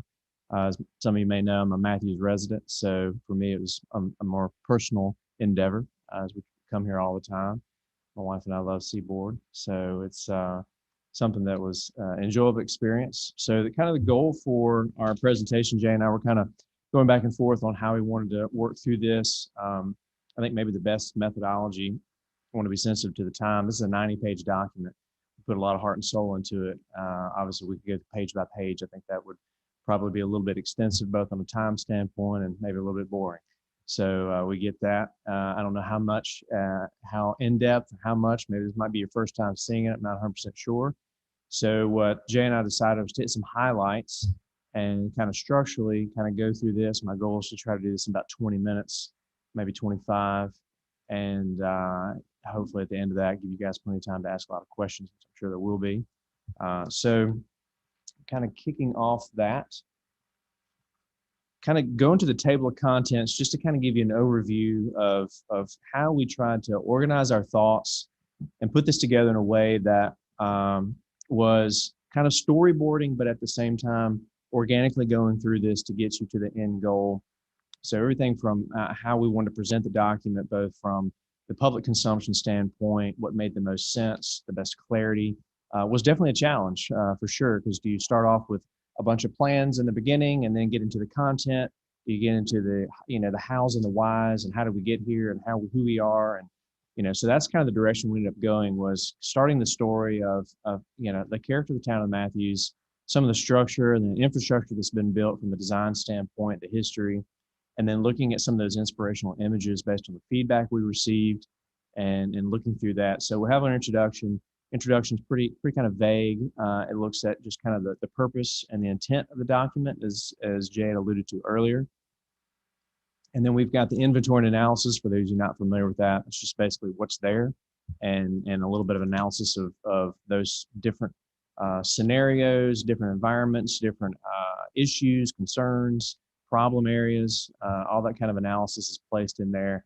We won't really spend a whole lot of time there tonight. Most of you spent plenty of time and seen plenty of places that could need or want or strongly have some improvement. So, but we'll talk about our inspiration, which is kind of the third section, and that just kind of generating some ideas of content, both on the aesthetics, what this really going to look like from a character, kind of the overarching theme that we saw from a lot of different buckets to fill is cohesion. How do we really create a cohesive brand, a cohesive image, a cohesive aesthetic? And so that was one of our goals for this this document, as well as just the effort in general. The next part of the structure is looking at, and just there is our opportunity. That's something that basically as Jay and I and some of the other members of the team from the town of Matthews looked at some very specific pockets within this study area that we'll cover in just a second that really need to be looked at specifically and at a more detailed level, not just kind of a 30,000 foot view. So we'll see a little bit of those and some of those kind of ideas, if you will, of how we could treat that. And then we'll kind of unveil the master plan and looking at some opportunities to enhance the entire streetscape for the study area and have some enlargements and some 3D imagery as well. So that's kind of the broad overview in 30 seconds or more. All right, so the first one is, again, the introduction, the vision, the small town feel, and we heard a little bit of it tonight. It's a very passionate part of most of the people that live in Matthews is that small town feel. How do we really create that entire vibrancy that is the downtown area that's already in place and continue to enhance that and evolve that over the next 10, 20 years, whatever it may be, as you guys see fit. And so just a brief introduction on that is just looking at some of the history, looking at some of the character. We took a lot of time, we took a lot of pictures of a lot of different elements throughout the town. So moving on to the study area, page 20 or page 7, real quick. I just want to give you give you a little bit of a overview of where we studied. So, and I noticed when I was kind of preparing a little bit, the image underneath got a little skewed, so it's not exactly lined up perfectly. But that red area basically is East Matthews down to Trade, and then it kind of veers off a little bit on Charles Street, just a little bit where the restaurant, forget the art, it's like an artwork, but it's not the portrait gallery. So that's kind of the main study area. It's what we call the core area. That's kind of the higher area of focus. The gray area is a little bit of a less focused, we call it secondary area.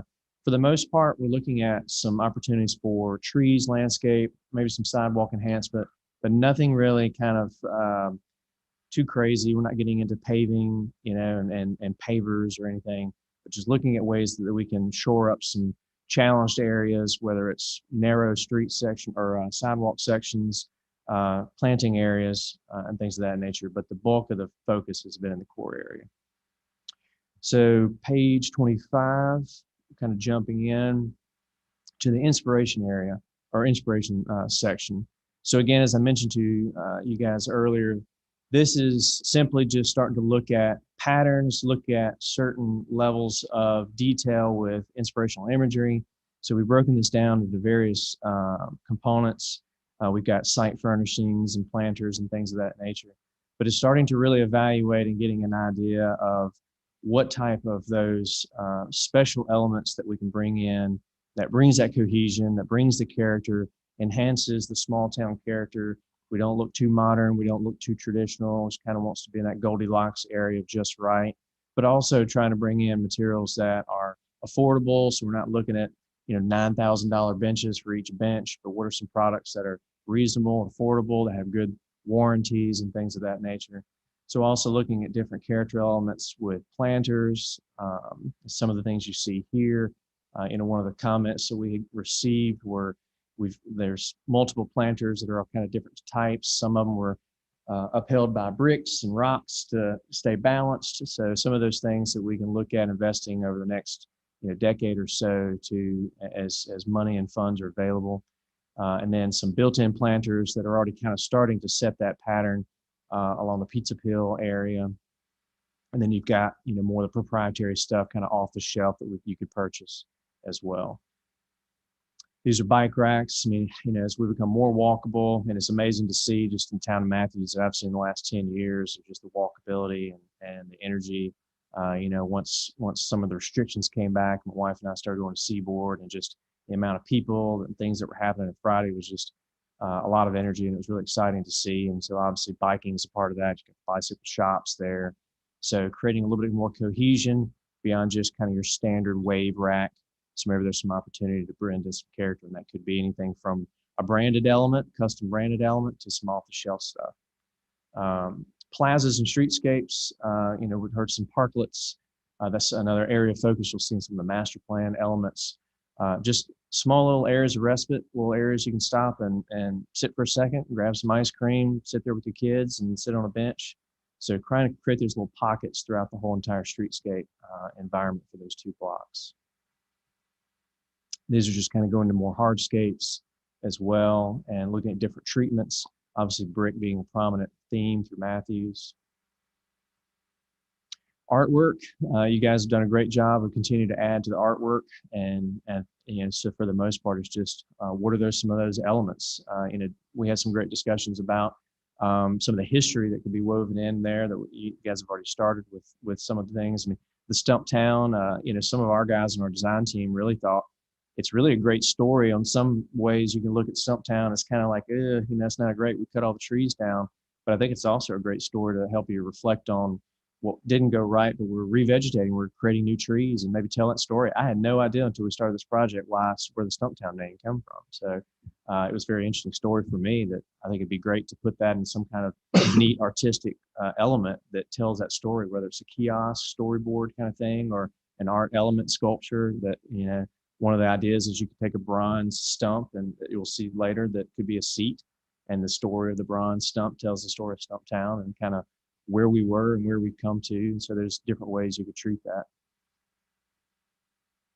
Trash receptacles, just another part of the site furnishings that would be that cohesive character that would tie in with the other site furniture. So that kind of gives you a quick overview of going through some of those elements. And so the next section that we looked at was opportunities. So really what I want to do here for the sake of time, and we can go back obviously, is quickly look at some of those specific areas. So it might be on like page 37 to give you an example. We took a section, a kind of a typical section of a streetscape section, and then what can we do to enhance that with plaza space? And we'll see a little bit more detail as we go into the master plan. But just as we're working through the document, trying to formulate a thinking process that we do know that there's more than just a 30,000 foot view. We do need to look at some things at a 50-foot view and how we can address those. So planters, as we talked about, were one of them, specifically talking about, you know, the beauty of the planters that are hung from the posts and creating more of those opportunities. That has a, you know, historically has done a great job. So continue those scenarios where we can add to that with new areas of planting. And again, streetscape wise, these are just some images of looking at what kind of treatments we can do with hardscape and bollards and some more treescape. You know, having gone up and down, the whole entire 2 blocks hundreds of times, but once you really kind of dove into the inventory and analysis, we really realized there was a much larger gap of street trees than we really originally had recognized. So how do we create opportunities to create more pockets? Also, there'll be some evaluations on some of the existing canopy that is there now on whether or not, it'll be probably a pretty forceful debate, I'm sure, on do you go ahead and redo some of the trees, even though they're kind of that end of life stage, and kind of start fresh and replant, or some of those trees that are kind of right in the middle. So there's going to be some challenging decisions on some of the current street tree canopy, and how do you want to, if you want to create that cohesive, uniform look, not necessarily, this kind of monoculture, if you will, but you don't want it so hodgepodgey that you've got this kind of different tree on every other tree. Again, these are just some ideas. Wayfinding, I think as we create this downtown feel, as people kind of come into the core downtown area, continuing some of the language that's already been invested in with the signage around kind of the periphery of the town of Matthews. Are there articulations off that signage that we can kind of cheat, borrow, and steal from? Or do we kind of go wholesale, kind of different? There's some of those questions that we kind of wrestled with as a group. I think there's some opportunities to be a little bit of both, where we could establish some new standards for some signage, and but also kind of still have some of the existing design criteria that was from the signs outside the town. So again, this just shows some existing conditions there with the planters, the raised planters. So landscape, we looked at kind of in totality. One of the comments that we received was working with the arborist and the town arborist on some of the landscapes. We even looked at a true landscape palette material page when we looked at trees, shrubs, just to kind of start that standard of what are those plant material options that you want to see as that develops in the future. And so this kind of moves us into the kind of the bread and butter of it, which is the master plan, if you will. So what you see here is that first city block section from Trade Street. Kind of familiarize yourself. This is the section where there's the angled parking here. And the idea here was looking at, as one of the main entrances into town, coming in from Highway 51, as well as the other sections of 485, is creating a really nice hardscape pedestrian area that enhances the pedestrian experience, creates these little scenic pocket areas for restaurant spaces if this gets redeveloped into whatever it may be down in the future, as well as some of the work that's happening here, but also what creates an identity of you're now coming into the downtown core area. And so that was the overarching goal with that. Obviously, there's a lot of different pattern treatments you can do. It can be scaled back to whatever level. And then also some moderate levels of signage I don't think our thought was you really didn't need anything grandiose, but I think there was some level of signage that we'll see a little bit later on in the renderings, the 3D renderings of definitely delineating the idea that you're coming into the town core. We've looked at some opportunities for better pedestrian enhancement here, similar to some of the characteristics of what's going at the new intersection that was just recently completed. And then we'll see some enlargements of those small parklets at those kind of nodes, which was overall was one of our larger goals, is creating those little nodes within the entire streetscape area. This again is right here at the new intersection that was just completed. This is that same intersection, so there's really nothing that's been redesigned from that standpoint. This was taking that plan from Alta Group, or I think maybe it's just Alta, taking their plan and incorporating that, but also looking at kind of bookending this other entrance from North End coming in, and also enhancing that with same treatment signage, little parklet areas, and really focus on the pedestrian scale of that area. Obviously, there's a lot of utilities running through here, so our focus was to try to draw your eye downward versus upward. And the reality of moving a lot of that utilities is probably financially not feasible. So unless there was a large donor or a very generous developer, that if this ever gets developed. But so our goal was to bring that eye downward into the hardscape element and try to look past some of the utility challenges. So these are just those enlargements that we have throughout the remainder of the document. And you can see here, this is, again, enlargement here at Trade Street, where this is the angled parking with the retail area here. And so just by taking out one of these parking spaces, you get the driveway currently that kind of comes into this area. What we look at here is a turn that allows you to still park, but you've got maneuverability. Now the challenge here is you are creating maneuverability in a pedestrian zone, but in a lot of discussions internally, and is also with Jay, is we've seen some of these. You see these along the Central Avenue area in town where you've actually got where you reverse back into the space off of the streetscape. So with it being just a small number of parking spaces, the goal here was also to not remove parking spaces from the existing tenant and not have at least have a net zero, if not a plus. So we were able to do that by reconfiguring it and give it a little bit more green space and enhancement of that corner, and allows this building tenants to have some outdoor amenity areas. If this ever became a restaurant, gives them some little bit more room to breathe. And then again, having kind of that core monument. This could be, you'll see in the renderings, this could be a large, tall structure.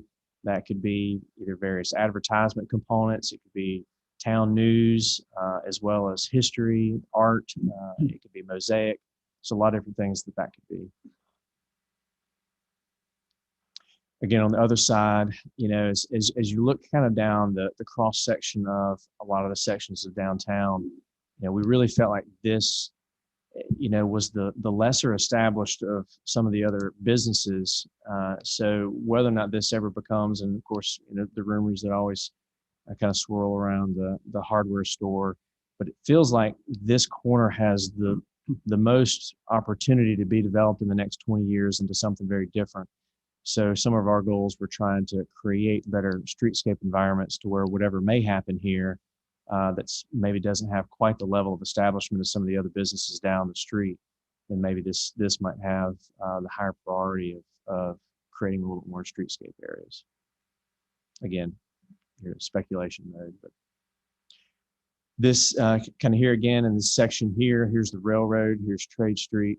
So as we just create this pedestrian crossings, enhancing that crossing, but also creating these little nodes and little pockets of greenery, for the most part, it's just taking up, again, as Jay iterated, this is taking the plan from Alta. So nothing within this island is different than what Alta is showing. So we're not taking away or enhancing what Alta did. So this is still kind of within that. It's just moving it from just a grassy planting area to maybe something a little bit more energized with some seating areas.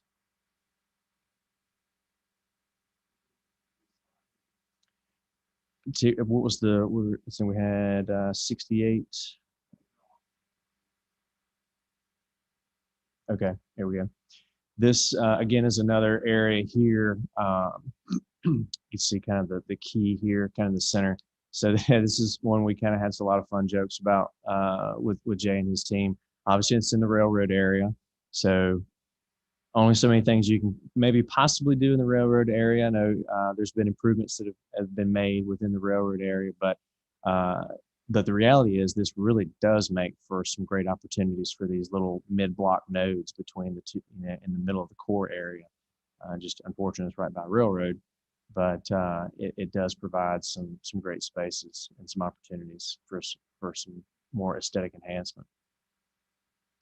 This was a little dialed in area that kind of goes back to the opportunities page of not really, the accessibility here from when you come off these parallels, you've got this kind of weird 2-foot section, and then there's a little retaining wall. There's not much pedestrian area. So we look to enhance that by some different planters, but also as this kind of comes in, this is kind of the kind of planned northwest corner of the new intersection. But creating that pedestrian and also ADA accessibility by providing a ramp. There's an existing ramp there, so there's just enhancing that with different hardscape materials. And along that same lines, this is kind of the section here towards the end, back towards Matthews, East Matthews, is enhancing that with the sidewalk, but also additional planters akin to what you're seeing in front of Pizza Peel, carrying that vernacular through, creating more opportunities for new trees. This kind of is a key. This goes back to what I was saying earlier. There's some large trees here, so some definite decisions at some point of, if this was to ever become part of it, that would be the possibility of removing that tree and kind of starting fresh with some new trees and investing into the future, so to speak. So again, some difficult conversations when the time is appropriate. These are some simple cross sections that we did, just kind of showing that section. And as you can kind of see, this really here, this is section A. So let's see, bearings wise, what is that? Is that seaboard? I believe that's seaboard. Yeah. And, so looking at kind of larger cross section here with more pedestrian area, the planters to kind of give you protection from the vehicular area, and then creating a little bit of real estate, not a whole lot of real estate, but a little extra real estate from just some minor tweaks to gain a little bit more space with the existing sidewalk, but then those parklets as we had shown earlier. And again, this is the section, again, these are the columns that we were talking about. They could be an artistic, they could be rectangular, and look at the cross section that was provided by Alta. This is section B, which I think is near, let's see, section B was near Trade Street, right? Oh, this is the railroad section. C is that one. These were more the nodes near as you get closer to the railroad section, history nodes, art nodes, things of that nature. And again, revegetating with new tree canopy and creating that shade experience that you get like when you go to downtown Greenville and things like that, just a really nice shade environment. This was an aerial shot. Part of our scope was also to provide some aerials. So we did some drone photography through the site and provide that to the town and use that as a basis, as kind of a photo montage of a rendering. So we did the rendering is looking at that from the perspective, obviously, of coming down. This is Trade Street here. You can see there's where the angled parking spaces are from a retail building.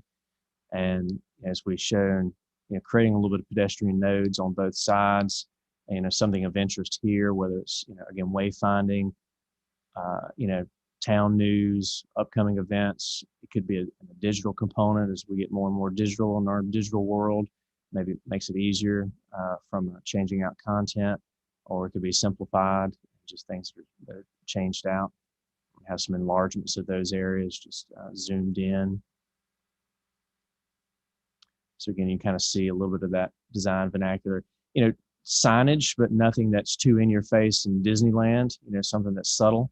And it just kind of tells you that you're coming into that downtown core, something that's simple.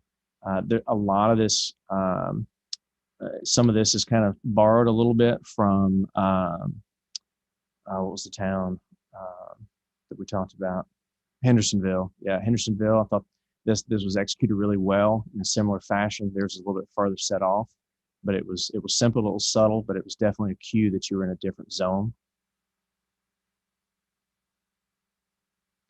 So lastly, as Jay alluded to, we did a quick study of just some opportunities if you really had an opportunity to create some significant spatial differences with the goal of this was how do we create the most amount of space of streetscape, and how do we create the most amount of space with some really enhanced parklets and have a net zero parking loss.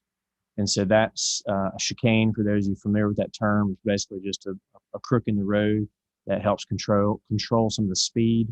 You see these in a lot of towns, Hendersonville being one of those, but it's implemented in various forms. I know we had a rezoning that I think was mentioned earlier where we were on last year, I think maybe 2 years ago, where some chicanes were considered. So what this does actually allow is to create, some really much larger space. You do have some parallels mixed in there, which I know is not as desirable, but total net from the whole core area was, I think, net zero, maybe, I think it was either net zero, -1, which is kind of our goal. But as you can see, these areas really became significantly enhanced. And again, here for, if this ever gets redeveloped in this block and even for this area as well. And then you can see the streetscape. This angled parking area has a significant amount. I mean, these are about 30 feet in length, so way more significantly larger. As you can see here, we pulled that back. We still had plenty of room to get a back out space and then get into the oncoming traffic. So this is a deviation from the current traffic patterns. But again, these were just ideas that kind of we went a little out of bounds, had a little fun with it, just because it was something that we felt like we wanted to study to see what some other opportunities, but again, that was not necessarily in our scope. And I think, yeah, I mean, as far as secondary area, you guys are welcome to look at the document. Probably more important to take questions and answers. The secondary area really was just, again, looking at ways we could enhance the sidewalks and some planting areas. Nothing really, extraordinary in terms of adding anything, vertical planters or site furnishings and things of that nature, but just some simple improvements along those secondary cores. So that's it. I think I came close to 25 minutes. Colin, let me just say, very impressive presentation. A lot of great imaginative ideas in there. I'm going to give everyone an opportunity that wants to make any comments, but I think a few things that stood out to me with the outdoor furnishings, I think it would be important in Matthews not to go with something, as you mentioned, like ultra modern, like those polished steel benches, something that looked a little more traditional and also cohesive throughout the corridor. One thing I noted, a couple of your photographs, but I've noted that make really magical places, at least in my view, from towns as large as Chicago to as small as Pageland, South Carolina, are the stringing up of lights or putting lights in trees in very small areas. It creates a real sense of place and it looks really nice at night, kind of Hallmark movie-ish, nice place to sit safe. I really like the road treatment with the crosshatch. I thought that was very subtle. We have been presented in the past with neon pink and yellow polka dots and things that are just really crazy, but that looks like Matthews. Overall, I just thought it was a really great idea. The best thing that you said that I never really thought about, and I'm going to say this, it's kind of blasphemy in this town, but I've never really been a big fan of the name Stumptown because I'm a big tree guy, and I was like Stumptown, and I look at our seal with a lot of stumps. So I think reimagining that as, yeah, we cut our trees down, but now we're Tree City, USA, and we're replanting those. That's awesome. That's a really good way to maintain our history and still kind of flip that. Yeah, it's a great redemptive story. Yeah, I think that's awesome. You're making me appreciate the name Stumptown more now. So that was great. Would anybody else like to make any comments? Commissioner Urban? Well done, Colin. I guess so. you're at 30,000 feet, but like all good pattern books, they do have to dive down a little bit. So what is the next step? Because, showing 6, let's just use street furniture pieces, whether it's trash cans or benches or planters or anything like that. Normally in a pattern language, you're going to get down to a fewer, I should say. And so you would use, an area where it'd be a stripe of brick or an infill of brick or all brick, and those are your 3 options. So is there money in our budget to do the next step, or we're leaving it out here? Because frankly, I'd hate to ask the van, but you had to ballpark this budget. You know what the number is. I know you know what the number is. Let's not talk about that. Yeah. But I mean, but to be able It's to a labor of love. dial it down and begin to sort of say, okay, as a developer does things or whatever, he can go to the pattern book and say, well, I've got these 3 street trees I can use, these 3 trash cans I can use, these 3, whatever. Where are we at with that? So it's a great question. And what we tried to do was create, and that goes back to that opportunities page. So Jay, if you can go to, let's see, like 37, I think maybe. So what we tried to do was create I won't say a placeholder, but to a degree, 38 as it. So this would be that implementation. So instead of us saying, that's an ANOVA bench, the such and such series, we wanted to start off and get that feedback. So, to your point, we don't like the silver look, or maybe it's too modern, or you can have another, the old traditional style. So this would be those pages where we could dial in and have those 2 or 3 options labeled there that says such and such bench by this manufacturer, this style, this family, and have those specified out. Once that's dialed down, switch those pictures out appropriately, and there starts to build into that specificity of materials and selections. That was our intent. So who does that? That would be us. Okay. Yeah. Commissioner Miller.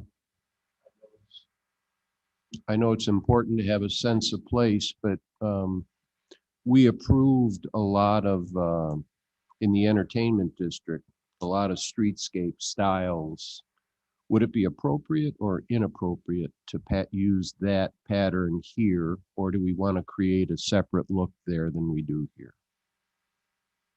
Because it's very tasteful, the streetscape that's designed, including benches, lighting, and things like that for the entertainment district are quite tasteful, I thought. Well, why don't we get that Wyatt Dixon? He prepared a pattern book, was high level. Why don't we get that to Colin and staff? They already have it and sort of look at it. My guess is that Colin will come back and say, well, let's treat these things as neighborhoods. And so we'd have 3 distinct neighborhoods, and kind of look at ways to find commonalities and all. But you're spot on, Jeff, about that. We don't want that cohesion that Colin's talking about to get diluted. Mm-hmm. Yeah, from my viewpoint, and it's just a personal opinion, I do like the idea of having separate but distinct areas, this being our historic core, maybe being a little more traditional than the entertainment center, which might be more modern. That's my personal opinion. Any other comments? Again, great job. Appreciate it. All right. Thank you. If you guys have any questions, feel free to reach out. Sure. Let's move on to item 8A3, receive information on housing trends from Nadine Bennett. First of all, it's good to actually be here in person. Yeah. This is my first meeting, first time to address you in person. So y'all look really different than you do on the camera. And also I want to say that my presentation is going to be more in the 3 to 5 minute range rather than the 25 minute range. All right. Nothing against that because it was a great presentation. It's not that. And this is kind of a Cliff Notes version of the housing trends today. And it was done at the request of the board. At least that's my understanding. It was like in my first week here, Jay said, hey, why don't you start working on this? Okay. So again, it's kind of already a Cliff Notes version of what's going on with housing. And I'm just going to give you kind of a tour of what's in the document because I'm sure you've already had a chance to read it. One thing I do want to point out is that how COVID affects all of this. All of this was, all of these studies were done, the things that I read, it's all pre-COVID. So these trends have been in place for a while now. What we're still kind of analyzing what's going on with COVID and how it's going to affect everything. But from everything that I understand, all it did was accelerate existing trends and exacerbate the bad ones. So it just sped things up. So on your demographic trends, big takeaways are that what we used to think of as like the traditional American family, the mom and dad living with the 2 kids and the dog in the house, is not really what's going on now. There are more single parent families. There are more multi-generational families. The actual family size is going down and household size is going up because there are more unrelated people living together too, because of the cost of housing. For various reasons, more unrelated people are living together. And while demographics are shifting, preferences are changing right now. And in a lot of places, in a lot of ways, developers are still catering to that traditional nuclear family with the big houses and the bigger lots. And that's not necessarily what people want right now. So for the generations, I know it's a generalization, definitely, but it's kind of an easy way to talk about what's going on. You've got Generation Z, they're the youngest. They're probably still in the rental market. They're thinking about houses, but they're not there yet. The millennials, who for a long time we all heard, oh, they're putting off having those families and they're putting off moving to the suburbs. Now they're doing it. The oldest are in their 40s. We have a millennial or two, I think, in our midst right now, maybe just one. So they've been putting that up, and now they're doing it. They're having their families, and they are moving to the suburbs, kind of with a vengeance. Generation X also have a few here. I like to think of them as the forgotten generation. I couldn't even find an icon for Generation X. They're in their peak earning years. And they've also got aging parents moving in with them, and they've got kids are coming back home, and they need bigger houses. The baby boomers they're the ones selling most houses, although a lot of them want to age in place. Some of them are moving in with their Gen X and millennial children, and that creates multi-generational households. The silent generation, they are older. A lot of them also want to age in place, but other than that, they're kind of moving into retirement facilities or retirement communities. For rental trends, one big thing to know is that the share of rental housing is at its highest since I think it was 1960 at this point. And it's kind of plateauing right now, but one thing to note, it's the non-traditional renters that are growing as a share of renters. And that would be like older folks, baby boomers, who just want to leave their houses, tired of the maintenance. They want to be around places, maybe like apartments are often places where you can walk. They like to do that. Millennials, again, they're having families and they would like to move into home ownership. A lot of them can't afford to because they are just debt saddled right now.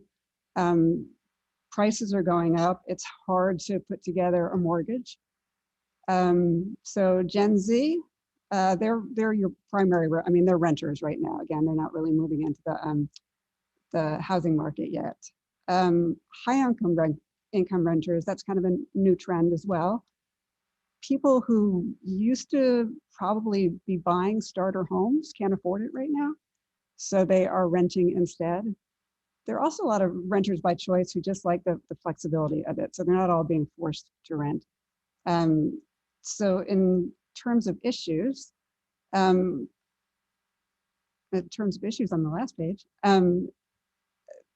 there are a lot of big housing or rental buildings being built, and they're all kind of high end, and they're pushing out the lower income renters now. So we're aiming at all, because people can make money on it, we're aiming it at the higher end renters. So people being left behind, it's like a theme on every page. People are being left behind, people are being left behind.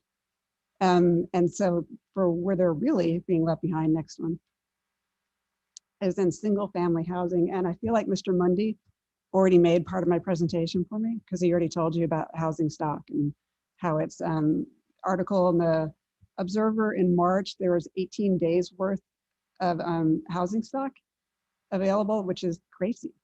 and I'm sure you've all had conversations about this. I have conversations about it every day. Prices are going up and houses stay on the market. Like if you wait for 10 minutes, you can't get that house. There are bidding wars. I've seen pictures of lines out of houses where they're just waiting to get into the house. People are buying it without any kinds of inspections.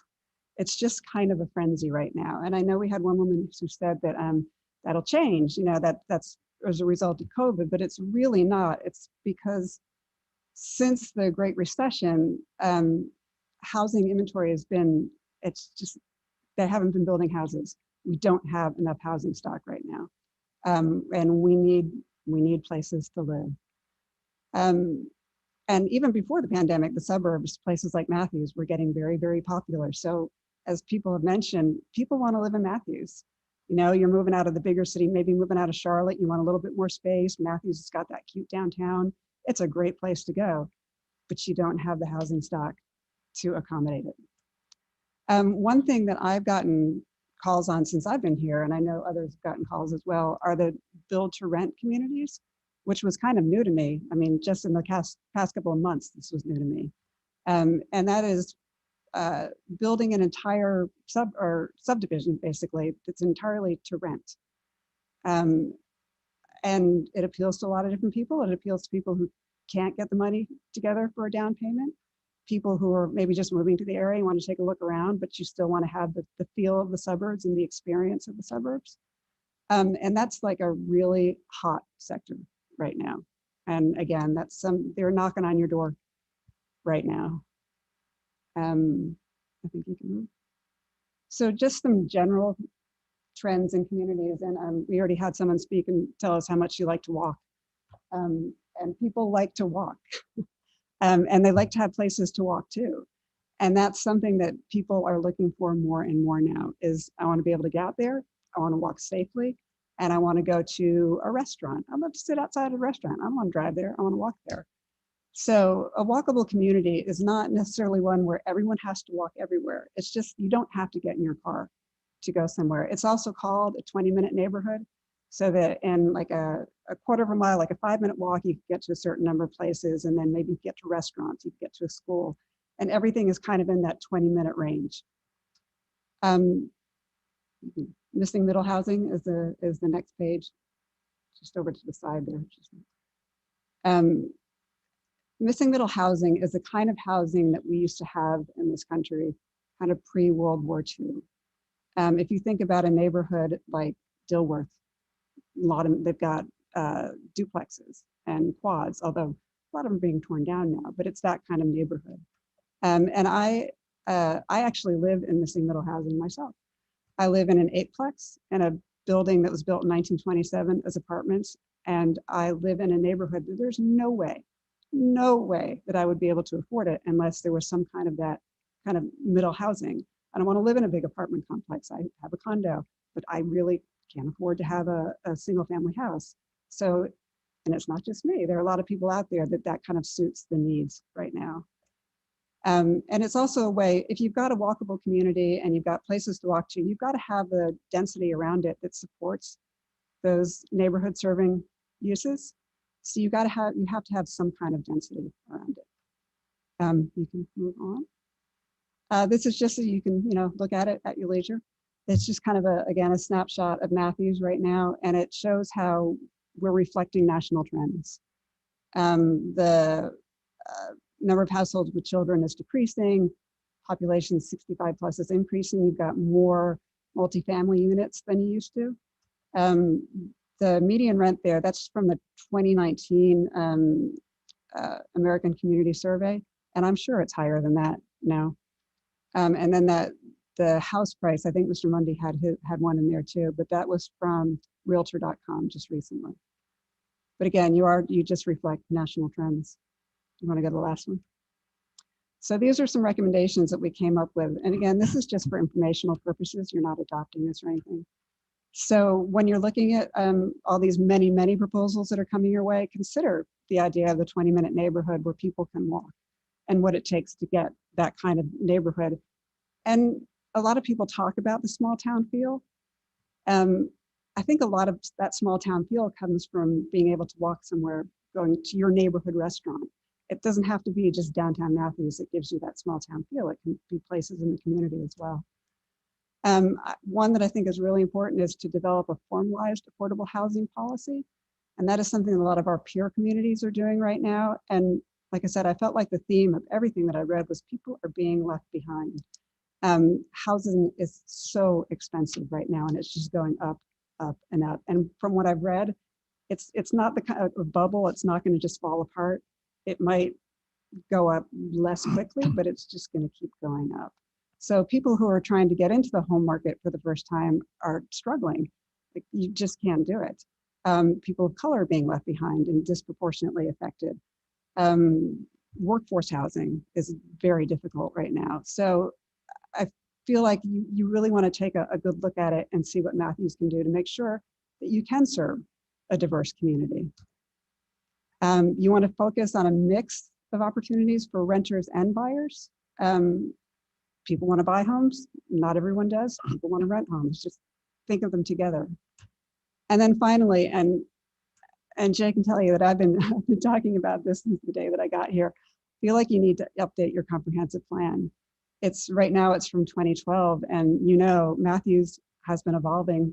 Matthews is going to continue to evolve, and you really need to look at things more closely. I mean, this is just a snapshot. You want to really take a look at your town and make sure you're going where you want to go, and to think about how you're actually going to get there. And that's it. Thank you, Nadine. That was very informative, particularly like the pictograph number 7. There's a ton of information on that one slide there. So that's very helpful. Yeah, that's great. Reminds me of the ones I used to have in USA Today. I don't know if they still do, but even better. A ton of information there. That's really good. Are there any questions or comments? Thank you. Oh, I'm sorry, Commissioner. Well, Commissioner Miller, go ahead. Okay. I was very impressed with this presentation. Admittedly, I'm in the real estate business as a landlord, but I tried to print this off and practically memorize it. I read every single word and I thought, boy, I'm in a really good spot right now. And I just wanted to compliment you on it. This is really valuable information to know and absorb and adjust our town accordingly. Thank you. I appreciate that. Mm-hmm. Commissioner McCool? I wanted to reiterate that, I think this was definitely needed to be done. And I think it gives the information to us and the community that, we need. As someone who's looking to buy a first home, I feel the struggle right now. Sure. Homes are going in like a day and it's really frustrating. But yeah, it's very interesting. And I think there's a lot to digest and a lot we need to work on going forward on this. Great job. Yeah, it explains a lot, like why my son lives at home right now. There you go. Thank you. Mr. Mayor, I guess what I'd like to say is I think this is worth a planning really kind of both the last two items are really great planning conference. Just looking at the visuals, it looked like this is going to take a tremendous amount of money on the last thing we saw, but to start pecking away at this, kind of like what we've done at Percival Halsey Park, by the way, has been successful. And I also think about how the town developed and all these cul-de-sacs, and there's sacred, in many ways, sacred part of towns that like no commercial, and I think about like from Fullwood headed towards Providence High School, right? People's heads would explode if you talked about, but in reality is at times to rethink that of, okay, it's not about driving commercial cars to a location, but how can people that live there do something without having to get in their car and go to the Arboretum or downtown Matthews. And I do think, and Jay, I think you call those town centers. Did you call activity centers? Walkable activity center? Walkable town centers? Activity center. Okay, activity centers, which is the notion of giving yourself an option, or whoever your family, you don't have to get in a car, but you can get food or a cup of coffee or maybe drink. And it's interesting, people will say, oh, no, I can't have any of that near me, but you ask them what they'd like to do and they say, oh, I'd love to be able to walk to a restaurant. Okay, well, to do that, you actually have to have that restaurant near you. Yeah, I've shared this with a few of the commissioners. I was in Germany a few years ago, and this fella took me in his van to the top of a hill to overlook their village. And he said, there's my church, there's the post office, there's my brother's house, there's the grocery store, and this is the first time in a month I've gotten in my van. And boy, you Americans are really stupid to go drive 25 miles to work and 20 miles to go to eat someplace. But they literally had their whole village where basically hardly anybody drove ever unless they were going somewhere far away. They walked everywhere. Again, very impressive. Thank you. Let's move on to item 9, the consent agenda. Commissioner Whitley. You usually do the consent agenda. I'll make a motion that we approve consent agenda A through G. A motion by Commissioner Whitley, a second by Commissioner McCool. All in favor? All opposed? That passes unanimously. Thank you. Let's go to unfinished business. Consider rental rates for town-owned residential homes. Mr. Blodgett.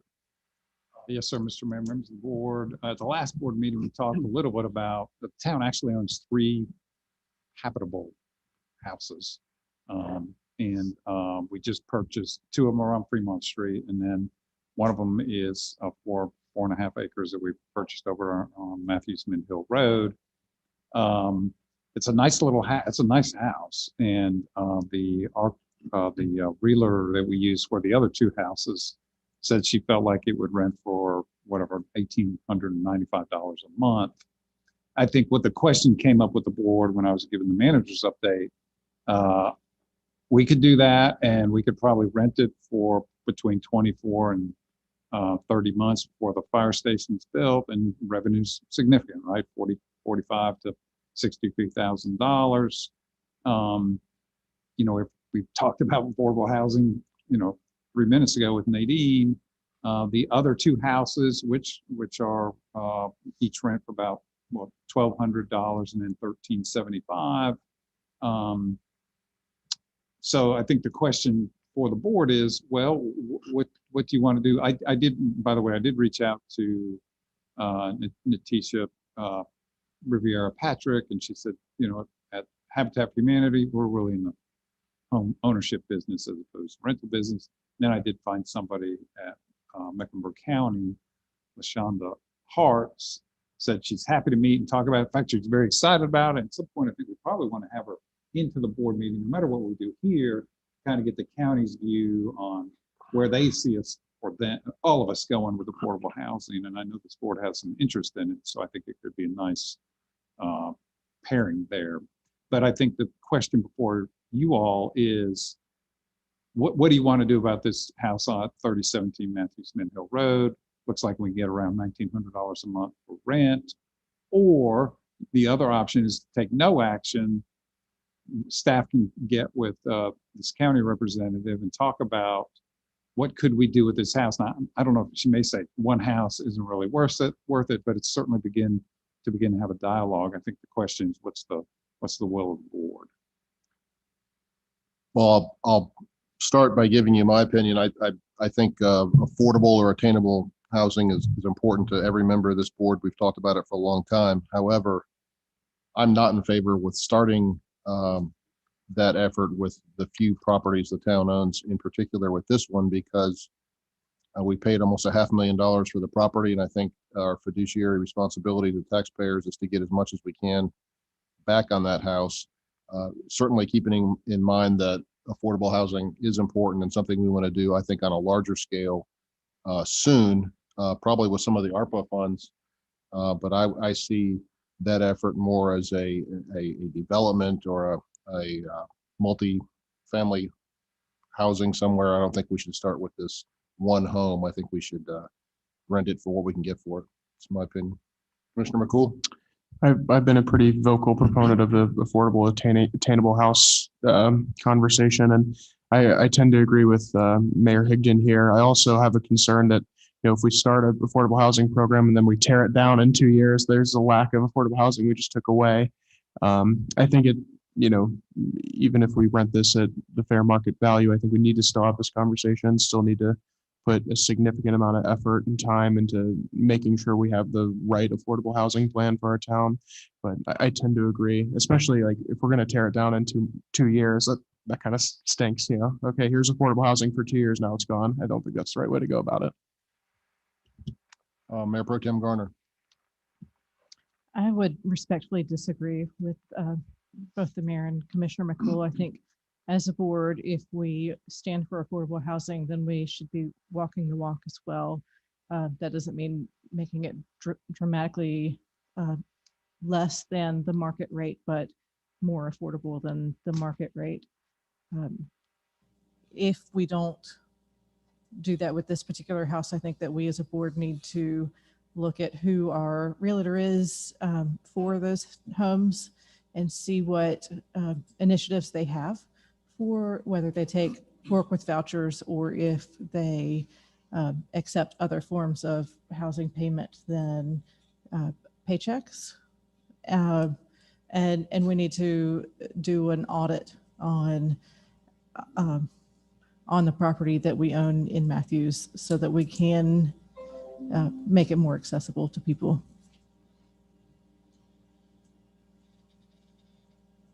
Okay, thank you. Any other thoughts? Commissioner Miller? Thank you. I think we could rent it for roughly $17.50. The difference is a lot more reasonable. I mean, you know, isn't that one property away from Walgreens and a roundabout? No, it's a nice property. It's It's got a lot of tree perimeter and stuff on it. Okay. It's a nice to a neighborhood. Okay, I would support $17.50, and I would urge whatever the decision is that we make sure that we run background checks on whoever we're going to rent it to. Sure.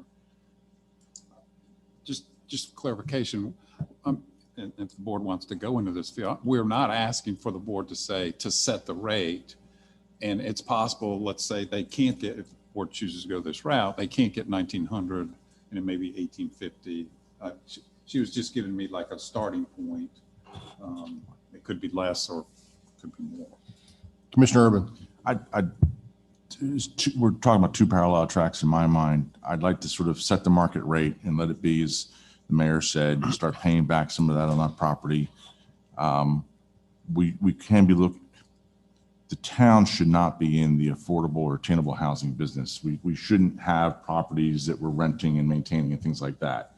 But we should be cooperating with those nonprofits and private developers to do this thing, Dream Key and those folks, and setting up a program, because when affordable housing is designed, it's overkill. It's more expensive than market rate, and it's done that way because of maintenance concerns. So if the town continues to hold these properties and isn't getting market rate, you'll start getting eaten alive with the air conditioner's gone out, the roof has gone bad, and things like that. And that's why the rates are the way they are. But so the reason we own these homes on Fremont or over by the park is that we plan to expand the park someday. And so those houses would be absorbed. So this is a stopgap thing. So I think we need to talk to the players that are in bed doing the affordable housing thing. I can get you lined up with all the players you want and set up that program and talk about it. And then these houses are just an interim situation, but we need to get out of these as soon as possible, you know, from that aspect of it too. So my opinion. Commissioner Whitley? I tend to agree with, I tend to agree with John. I didn't look at when we purchased these properties as affordable homes, but it's the town. I think if what John is saying is correct. We have people that are looking at affordable housing in different areas, and I think that's an opportunity for the town to look at those developers or those individual nonprofits who want to do affordable home. But I'm in favor of starting out at market value, and if you can't get that, then like Jeff was saying, come down. But I think we ought to get as much as we can on that house, because it's got to build a fire station there. But at the same time, the other houses, this one right behind us here, that's something you can look at too.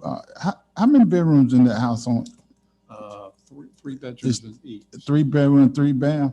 No. 3 bedrooms, 2 baths. That's the one on 51. Oh, you talking about this new one? I'm talking about the 51. 3 bedrooms, 2 baths. Yeah. But it's an open floor plan. It's a modern house. Well, I could tell you what Ken's place out there, that if you get a 3-bedroom out there, it's gonna be way over what you're looking at here now. And so it's ridiculous. What a 1-bedroom in Matthews now, an apartment is $1,200 a month. There's a townhouse over there where Ken lived in front of Butler, those 3 there. I was curious. I went and asked, but $2,300 a month for the townhouses. Holy cow. That's so my suggestion is start off at market value, and if you can't get that, then drop down to where. But I think we ought to make some money off from it. That's my. That's the motion, Larry? I'll make that motion. I'll second that motion. Is there any, we have a motion by Commissioner Whitley, a second by Commissioner Urban. Is there any further discussion? All in favor of the motion? All opposed? That passes 6-1 with Mayor Pro Tem Garner casting the lone no vote. Okay, thank you. We'll move on to 11A, new business. Consider acceptance of a land donation. Hazen, you gonna take that one? Yes, sir. So this is it's an interesting one. This is a piece of property. Can we just show the survey? Third, there you go. So this is on Sam Newell Road. On the top of the page is close to Crown Point or the creek there, Irwin's Creek, and then Crown Point on the kind of top left. So what the developer wants to do is build on 2, 4, 6, 9 lots. He's carved out 9 lots, and then he's interested in donating the other 8 to the town. When we looked at it, oh, you can't hear me? Thank you. When we looked at it on the topo, I thought this looks like a pretty rough land. So a group of us went and walked it, and it's pretty. Corey, Jay, Rob, and I, and it's got some decently mature trees, a lot of scrub in there too, and so if we said we don't want it, we could say we don't want it, then they'd have to pay us fees in lieu of. Well, because there's only 9 lots, the fees in lieu of are less than $11,000. You know, some of these fees in lieu of, as y'all recall, have been in the $100,000, and thinking, oh, that's serious money you can put towards a greenway or a significant park, but $11,000 really isn't that much money. So we like the idea of really considering accepting it. I guess I'm just generally skeptical or leery. I think we should, I would not recommend the board take any action at this point, that we, do the due diligence, would be like a phase 1. And then I think, Jay, what you've mentioned to me is this developer has carved off lots. The question is impervious soil. We got to make sure the remaining lots that he's given us, this acreage, is still usable for something. So, we just wanted to bring it to the board's attention. But it has city sewer and water, doesn't it? I'm sure it does. It's low back in there because you can see there's a Could you pond point to the area that Yeah. we're talking about? Yes, sir. Okay, so the entire property is right here. And it's, how many acres is it? 8.5 acres. And then this gentleman is developing those 6 and those 3. Okay. And so what he wants to do is give this to the town. And we could say, Point to what do you want to oh, he give? wants to give this, and then there's a little space in there, and then that right there. Oh, okay. And we could say no thanks, and he'd have to pay us $11,000 for the fees in lieu, which we could use for virtually any recreational use. But after walking the land, and even if we didn't do anything, you could leave it in woods, right? And it has a value to the town. That's an important value to the town. So, but we thought before we recommended just to accept the land, we would defer this for 30 days, maybe longer, so we can do some background work at it. So when the manager discussed this with me, you know, my motto is, if it's free, it's for me.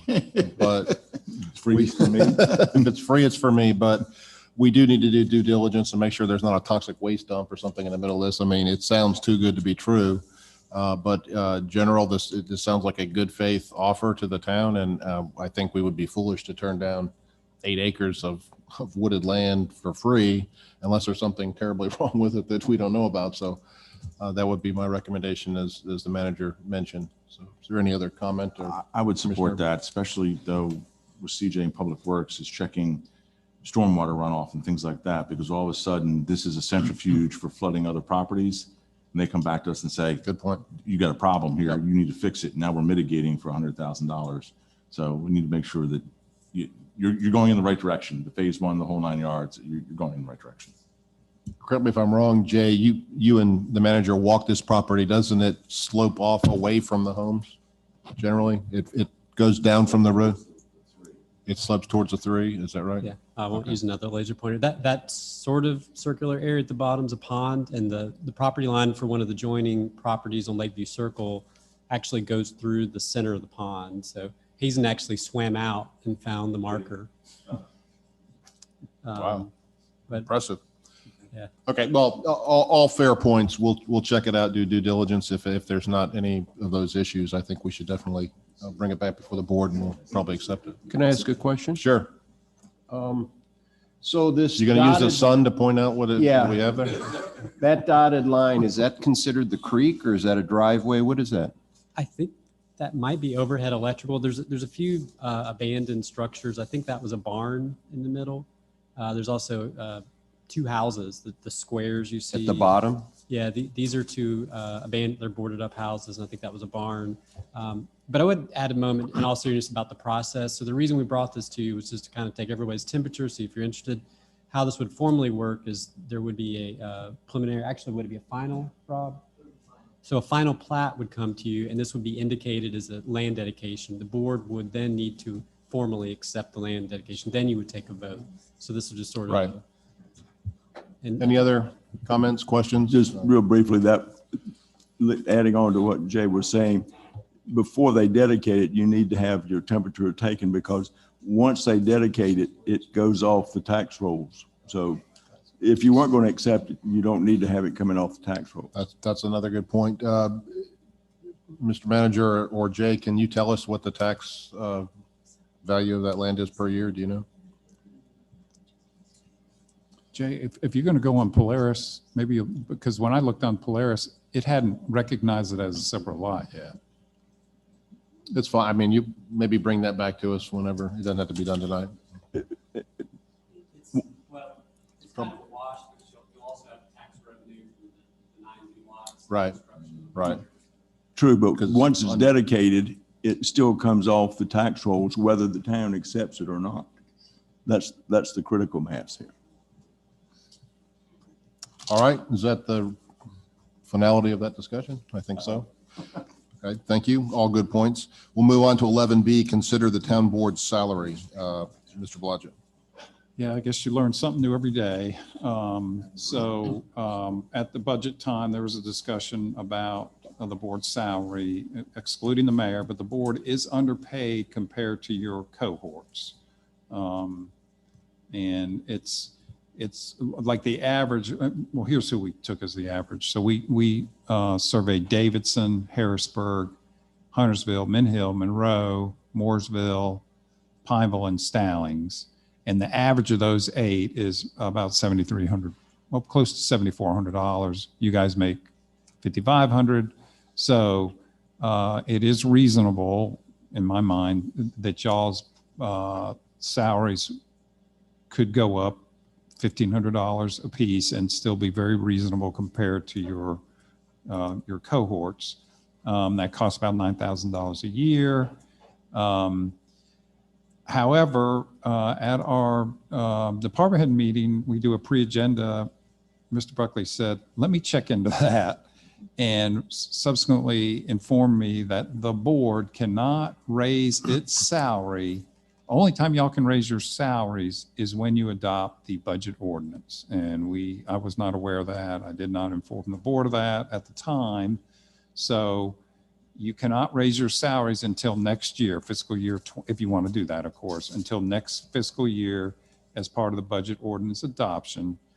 Now, you do have an option. That option is you could increase your some of your expenditure pay, and you could do that by $1,500, let's say.